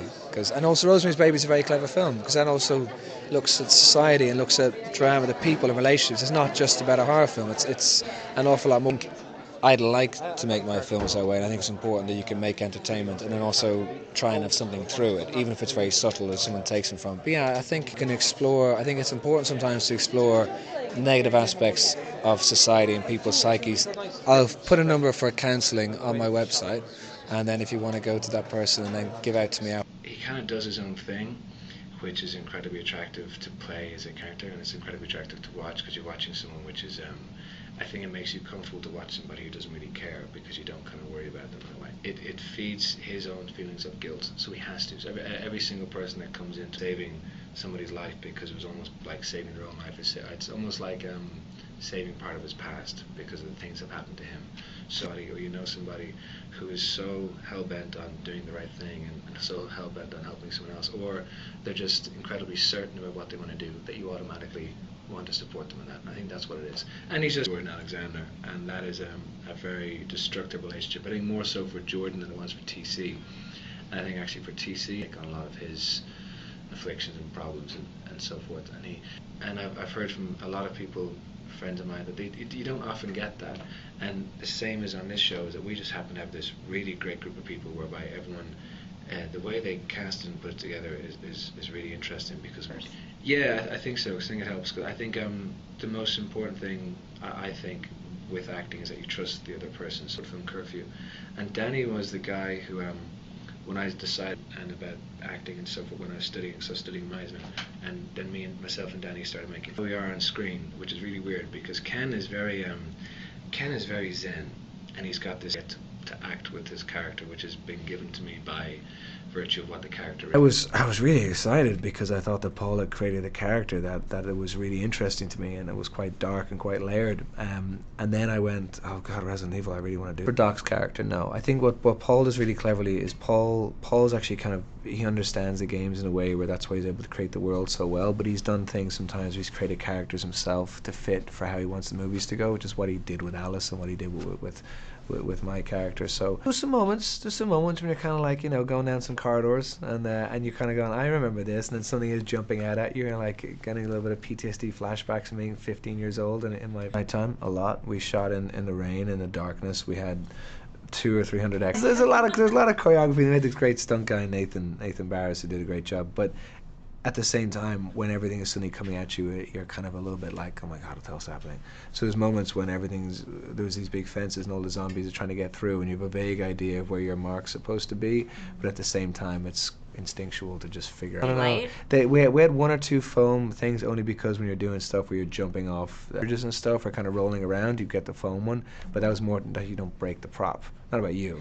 They just don't have to fix the prop if you end up smashing. I said, don't look stupid. I just wanted to keep filming stuff. Whenever he called cut, I just wanted to film everything that was going on. Two zombies like having a coffee and just talking about the weather and stuff. Yeah, it's a bit. Do you know, the atmosphere they create on set, Mila and Paul have a great energy about them, and they just make it real. I think just a few people know who I am, but everyone's really sweet, and everyone's like, you know, and it's nice when people actually do a lot of post-production, make sure it's all perfect, but it takes about a year, I think, anyway. It was very, very different. It's a very kind of, it's a very surreal place. I mean, I was there originally for about 2 or 3 months. I kind of really enjoyed it, and I met a lot of very interesting people, but it's kind of, because everyone's in this kind of very, very concerted bubble of kind of, and it's just all about kind of acting and all about kind of getting there and being on TV and being on film. To be honest, I actually just got very lucky, and I actually just met somebody in London who actually was in LA, and then I went over then to meet them, and then it was actually one of those spur of the moment things that I'll go for 2 weeks. If I meet somebody, great. And then I just did, and then I met a management company, met an agent, and then I just jumped into some stuff I'd done. I'd just done studs. I had a few bits and pieces, and I did a few monologues for them, and then they kept Owen Wilson about before the wedding crashes, and he doesn't actually like Owen Wilson, and he told Owen Wilson was Paxton and kind of Renee Rousseau and Mark Wahlberg, so he knows a lot of people, and he kind of knows, and then basically he's very private. It's about 8 people a class, and then kind of he wouldn't put a timeline on it, but I kind of think it's going to do it as long as I'm enjoying it, and then I kind of meeting really interesting people. Yeah. And kind of it's going along quite well, so I mean, if it goes out well. Well, I directed a film which I'm kind of is in post-production at the moment, so done and dusted by midsummer next year. But that was a big experience. I just love the Jameson Film Festival. I mean, I met them about a year and a half ago at the Studs thing. They're great because they're kind of really helpful to people who want to get involved in film. So the competition, and the idea is basically anybody, and on any medium, any format, and basically you got to submit a 60-second advertisement for. The idea is if the winner, which would be, I think the entries are got to be in by 24th of January, and the winner gets €3,000 plus gets a film shown in the film festival. And then also, I think they're kind of maybe transcribe it onto 35mm. Shooting straight after Christmas, some stuff with Jay, and then I got to do a few pickups in possession, and then consoles. I used to have all the old Nintendo and Xbox and SNES, and then Commodore 64 and all that stuff. So I've been playing games, and I used to play the one to watch because it kind of has everything in it. And as a movie, I think for me, I personally, it's the best one, and it just ties everything together. So I think you can watch this movie if you haven't watched the other 5. If you have watched the 5, the very first one was like the start of zombies coming back into kind of the movie making, I think, because they had a little bit. Not for me, because I was just, I mean, the movie, the pressure's all on Mila and Paul. So for me, I was just kind of doing my thing and just kind of, you know, just being accepted by them and hoping to kind of do a good job. But it's afterwards when you realize how important it is to a lot of people. I mean, good. Paul wrote this great script. I think Mila is like the action star for me for like the last 15 years, and Paul, they just made me feel very welcome. It's a very chill vibe. It's very intense because we're doing these crazy sequences, and it's a crazy big set, and they make it really chill. And Paul and Mila have their daughter Ever in the movie as well, and Ali's been there for a while, so it's a very nice handbook. I've kind of had to survive doing a movie. No, I think it's very much like the movies are. You just kind of like hang on by the seat of your pants and gotta, you know, just kind of stay in there. The very first scene that I had to do was in this big, massive building in Johannesburg. I think it's called the old Samsung Towers, and it's like 60 stories high, and they've covered the bottom of it in concrete to kind of make it safe. And it's just those people throwing stuff down from 60 floors down on there because they lived up there, and there's some gangs that were kind of occupying the buildings, and it was just a bit nuts. And but they did stick up a couple of the crew with guns, so I didn't want to meet any of the people who lived there. I figured that might be. He has this great way whereby he's doing these incredibly huge sequences. He's got this whole movie mapped out in his head, and he just makes it very chill. I never saw him once get stressed. He just makes the whole thing very easy. It almost feels like, because what we're doing was so hectic and so nuts in terms of the scope, for it to be so enjoyable and relaxed almost seems like a weird. Ended up, you know, with TC being suspended, so coming back into season 2, he's still suspended at the start. Being brought back into the hospital, he's also, everyone's aware that he had a breakdown, and he ended up talking about a lot of his issues and going through trying to deal a lot of them with Jordan. So it started to look after other people instead of himself, which is his way of dealing with his own demons and exercising what's happened to him in the past. And he's very complex because there's also a darkness to him, which I think is what people connect to, because everyone's got that kind of darkness to he's trying really hard to deal with that and to cope with all these things that have happened to him from being in Afghanistan with his brother, and that's hard. And I think he's a very human character, and he's I think all the characters are really identifiable because they're all real people, and you got it's the way that they've kind of created the characters like of Drew and Ragosa and Topher, that they're real people who kind of you care about, and they've got, you know, it's always much easier when you come back to the second season because you know everybody, and so you can kind of mess around with people more and you understand their foibles, and everyone has a different way, and you get each other, and because then you don't even have to act anymore half the time, because you're like talking to your friends, fabricating something. It's like we understand each other, we know who we are, and everyone knows who the characters are, so everyone just kind of fun, right? But it's fun, but there's a lot of kind of humor to it, but then it's quite energetic, which I think is really important, and it's quite real, and all the characters sucked into something too dramatic all the time, and that's kind of lightened a little bit, then it goes down again, there's a lot of intensity to it, so there's a lot of kind of energy with it, and I think that's the fun thing about this show, is because it's always got a good pace to it, and that's what makes it. I thought I knew a little bit, and I bought all these books to learn, but we do some really interesting stuff, like doing ECMOs and all these things that you wouldn't normally. So, and you got people like John Fong, and who's worked in ER for years. So you do learn about a lot of stuff they wouldn't know about otherwise, which is... The movie was an initiation, to be honest with you. The very first day they threw me on set, and we had this big, like, 3-page scene, and it's, we're in this massive set and there's guns, and I had to do all this dialogue in Mila, and we had to kind of get really great stunt guy called Nathan Barris, who's fantastic and did a lot of the South African shows such as Dominion and stuff, so he was really on top of it, but they let me do a lot of the cool stuff, like coming down off the gratings and offs and stuff, and yeah, he was unless it came to like very fine detail stuff, they let me do a lot of it. Yeah. But Nathan was great because he oversaw it. You kind of think, I really want to do these stunts, and then why won't they let me do it? And then you realize, oh, there's 200 people who, if I break my finger or hurt myself, we have to change the scene, so it's not about, And she's beautiful, right? I mean, I remember, when you see Mila in Fifth Element, or the original Resident Evil, she's beautiful, and she's still beautiful. And she's just the most wonderful person. She's a wonderful actress, and I adore. Creates that vibe on set where she makes it, everything's. I don't get that too much. I kind of usually get it when I'm actually going through airport security or going through immigration in America. And I used to get really worried going through immigration in America because you guys make it all very serious. And texting some of my buddies when I told them I was going to be playing Ali Larter's love interest, and they were quite jealous because back on Night Shift, we start in about 2 months, and I'm doing a movie with a buddy of mine in about 3 weeks. See all the big parts and everything, you have to audition for it. And usually you might do a tape, and then you got to go in and have fit in properly, because I love the movies and I love the computer games, so I wanted to do it justice.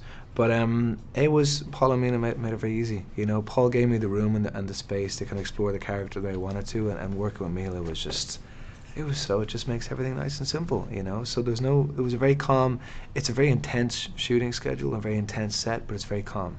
Didn't do that much CGI, like the vast majority. Well, I mean, there's obviously a bit in terms of enhancing stuff, but the vast majority was Paul wanted to go back to shooting the way you would with everything in camera. Oh. So he had all these kind of really crazy locations. Like there's this, if you remember the really, that's all like, that's not a set. That's all this big building in Johannesburg. It's gnarly. It's 30 stories away, and none of that CGI. And all the sets they built, they would find these video buildings, wreck them, and then kind of create the set in there. So a lot of it is just, and it's again, I've still got this memory which won't leave me, which is because when I played through that bloody house, and you have to open doors, and then some jump site, and you just don't want to, and even when you know you have to, and you just don't want to, and even when you know you have to open the door, and you know where the thing is going to come from, it gets you every time. So that was my very first memory of Resident Evil, and he gave me a lot of scope to kind of, Paul had very interesting ideas of this character anyway, so it was kind of easy for me to come in and go, cool, he knew what he wanted from the character, but he allowed me the freedom to kind of just play with stuff, and he trusted me because we shot a lot of it sequentially. So it was like, okay, this is where I want the character to go to the end. So he had to kind of trust me to let me play it that way until we got to that part. There's only some editing at the top and the tail of the film. The rest of it is all shot sequentially from start to finish. But now he listens to me. I think every time me and Emmett, I direct him, we have to explore that, and you don't have to worry about other things. And then because you understand each other's actors, I know how to direct it. Doing it sequentially allowed people to be free and then see where their characters are going. It wouldn't have worked. That's the kind of height of what man can do to the man. And then I want to see that was like what you're saying about keeping it sequential. So I wanted to just get real reactions. So everything was very real. So because I don't really like to do. So they sent a telegram to Spain, saying from now on we want Captain Hans Dietrich to have an eye patch. You have to look at people, at normal people, who were swayed to go along with that. Not only that, it does a disservice to those who study history. You learn nothing from it. You only learn from how was it possible for that machinery to convince otherwise good and normal people. My father only remembers a good man, but he was very convinced of it between 33 and 30. So the question of anti-Semitism and all that came up, but there was a side major issue for Hitler, but for Germans a side issue, not important. What was important, they had food on their table, and suddenly Germany was recognized again, where they show nothing but these caricatured Nazis. They have contributed nothing to the understanding. The reality in North Africa was that Rommel fought with a small group against the entire British Eighth Army and beat the crap out of most of them, most of the time. That was the reality. Rapid Road turned that around. People often ask me, what do you think about it? What all those series did, Rapid Road, Combat, listen to what I'm saying, it's very important, because I feel that feeling of omnipotence was created by Hollywood. The reality of the Second World War was that the Russians contributed enormously, decisively. Vic Morrow and Chris George and various people defeated that war, the hardest, most terrible war in the history of, because Hollywood had contributed to the notion that we alone won that. Again, because of this, the appetite of daytime is so enormous, it's so avaricious, it just eats you up unless you gain the right perspective. And she said, why don't you use this as a challenge? But they said, no, this is written in stone. You can't change anything. I said, you must be. And then Wes Kinney came, the producer Wes Kinney. And he's the reason I stayed. This doesn't make any sense. How about changing? He said, damn right, absolutely. And Bill knew I changed some things, but he never let it be known. And I never changed characters or whatever, nothing like that, but sometimes. And she asked me, I was a rather mysteriously wealthy character, but no one knew exactly what my background was taken away, to be honest with you. I was just, when you do a film or when you do nighttime television, because you're more isolated. You don't realize the effect would apply to anyone who does nighttime or theater or film. The difference is they don't go out enough. I did not realize that what I did made a difference to some people. And this medium, and I'm eternally grateful to it, I have always been very welcoming. Mm-hmm. Anyone who claims different is not telling the truth. Okay. I've always welcomed actors coming into the situation, and I'm very supportive, especially of young actors, because I know and you're exposing yourself right there in front of everyone to judge you. It's tough. So I've always been very supportive of actors. Once I'm finished with him, he'll have lost his family, his house, his profession. Dougie and I can't do a scene for very long. We start laughing. Dougie comes from a very bright family, and therefore has a great sense of humor, and we just laugh a lot. Beginning they wrote it sort of as a you know, the domineering husband, and she was the former stripper, but you know, Nikki helped. You evoke something in the audience, whatever that is. And I think that is what people are partly attracted to in this character. He's vulnerable. He's not only tough and hard, he's vulnerable. They part very vociferously, very passionately, very never see kind of hostile and seemingly irreconcilable parting to overcome that again. You know, there's some relationships like that. You know, think of Richard Burton and Elizabeth Taylor, for example. It's do a screen test at Universal Studios for a film called Colossus, the Foreman. Flew back to Spain to finish 100 Rifles. I was sharing an apartment. My wife and I were sharing a huge flat with Fernando Lamas and Esther. And I remember the call came in from Alex Brewers, the agency. Said, Lou Wasserman loved the test, wants you to play, and Horst Buchholz. They have played nothing but Nazis. And you have always. So I took the first part of the village I came from in Germany called Bredenbeek. I imagine how unsettling this is. A new name. Suddenly the most powerful man in town stops at your table and says hello. Melody Thomas Scott, who is very quick study, great sense. And of course, what is the essence of what we do? Is to make something that someone else wrote real. And you know what's the most difficult? Is to do those simple scenes. I don't actually know how I learn. I still don't know. And I was always very cavalier about learning my dialogue because I learned very quickly. Who used all kinds of baseball terminology, I know nothing about baseball, and mathematical terminology. Well, it's the only time I ever did 15 takes. And now's the winter for discontent, may glorious summer. Do you understand? It goes on and on, and it's like a tunnel. It becomes narrow and narrow. Never been so scared in my life. Worse than opening night on Broadway. And there are certain issues I obviously didn't discuss, but most of it is responsible for that part of Germany being. That whole period should remind people of the importance of understanding what abridge certain freedoms. They won't get away with it because the foundational rock of this country, do a screen test at Universal Studios.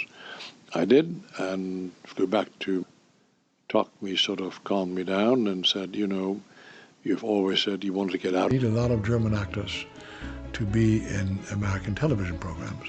One of my most favorite memories. I loved that show. I loved every one of the shows. John Mantley was the executive producer, and he was a hell of a producer. And Doc, all those Festus, they're wonderful people, very nice people. Gavin MacLeod was with the same agency I'd been with. So I knew these people. I played a Paul Simon character. Remember that very cynical. We badly need taxes. When you go to Amsterdam, for example, you go to where the stoners hang out in Amsterdam, you almost never see a fight break out. If you go to the bars in England or Scotland or Germany, fights break out all the time. In other words, alcohol induces violent behavior. I've never known a stoner. We have 317 million people cross the borders from Canada and Mexico every year. They have found very little deleterious about pot. And if, for example, someone is found driving a car under the influence. So I looked across the street and there was Restaurant Row. Taylor. I thought, well, I can do that. So I went and I applied. Had a job the next month. Scandia was one of the restaurants in town at the time on Sunset Boulevard. And the Kona agency, the Paul Kona agency, is diagonally across. So they came to lunch there sometimes. So I got to talking to Walter Kona, who came with his car, and blah, blah, blah. He says, where are you from? I was in Germany. They need a lot of young German actors now for series like Gallant Men, simply as a means of making money at first. So they asked me to read something, and I did, and I was very good at it. And the first interview I went to was for a dreadful film called Operation Eichmann. The Israelis, the Mossad had just caught Adolf Eichmann in Argentina. Went home, but I'd never been in a film studio before, never acted before, never seen a script before. So they kept on sending me blue pages, yellow pages, pink pages. I thought, what the hell is this? I was an hour and a half late. I was in the first scenes. So I remember coming finally to the gate. They rushed. This is weird. So now I come onto the set, and cameras and all that. I had never seen any of that before in my life. So the director came, I forget the director's name, and he said, you know, when Werner comes out, he walks up here and you walk this way, then you meet at the very kind, sweet soul that looked at me and knew I was panicked. I literally froze. They said, cut, but it wasn't because of me, it was because something went wrong. I said, no. She said, you have to say this. So fortunately, and 20 minutes later, I had it, obviously, and they were ready. It took 20 minutes for them to prepare. I said, Bill, I have played bad guys for so many years, I'm empty. I'm just, can we somehow assign something to the background of this, where Nikki, Melody Thomas Scott, never knew anything about my past, and she asked me some questions. He gave this man a background where he was left in an orphanage at the age of 7 by his parents, his destitute parents. The moment I played that, I knew I was going to stay, because it humanized the. I said, you're my mother, you might be an imposter after my mother. And always warm, always embracing, always understanding the character you play.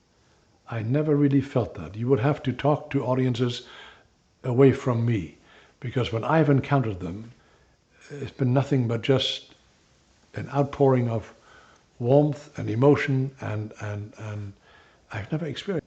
Sports Illustrated did an article about this character, where they interviewed Tommy Hearns and the Raiders and basketball, and what the male players liked is the fact that Victor Newman doesn't take any. There was an article recently that came out about prisoners. It's their favorite character because he doesn't take any. So it's more complex than they love to hate. It's more complex than that. The attitude simply is that he will not be dictated to by a woman, but he will not be dictated. Conversely, I as a man don't have the right to talk down. It's a question of mutual respect between the sexes. And then you have suddenly the woman making an ass of the man. Ain't gonna happen. In the world of sports, you don't bullshit. You don't say to someone, hey, you bab, bab, bab, bab. As soon as there are feelings of omnipotence, as soon as a man or as a woman you walk around and say, well, when I throw my weight around,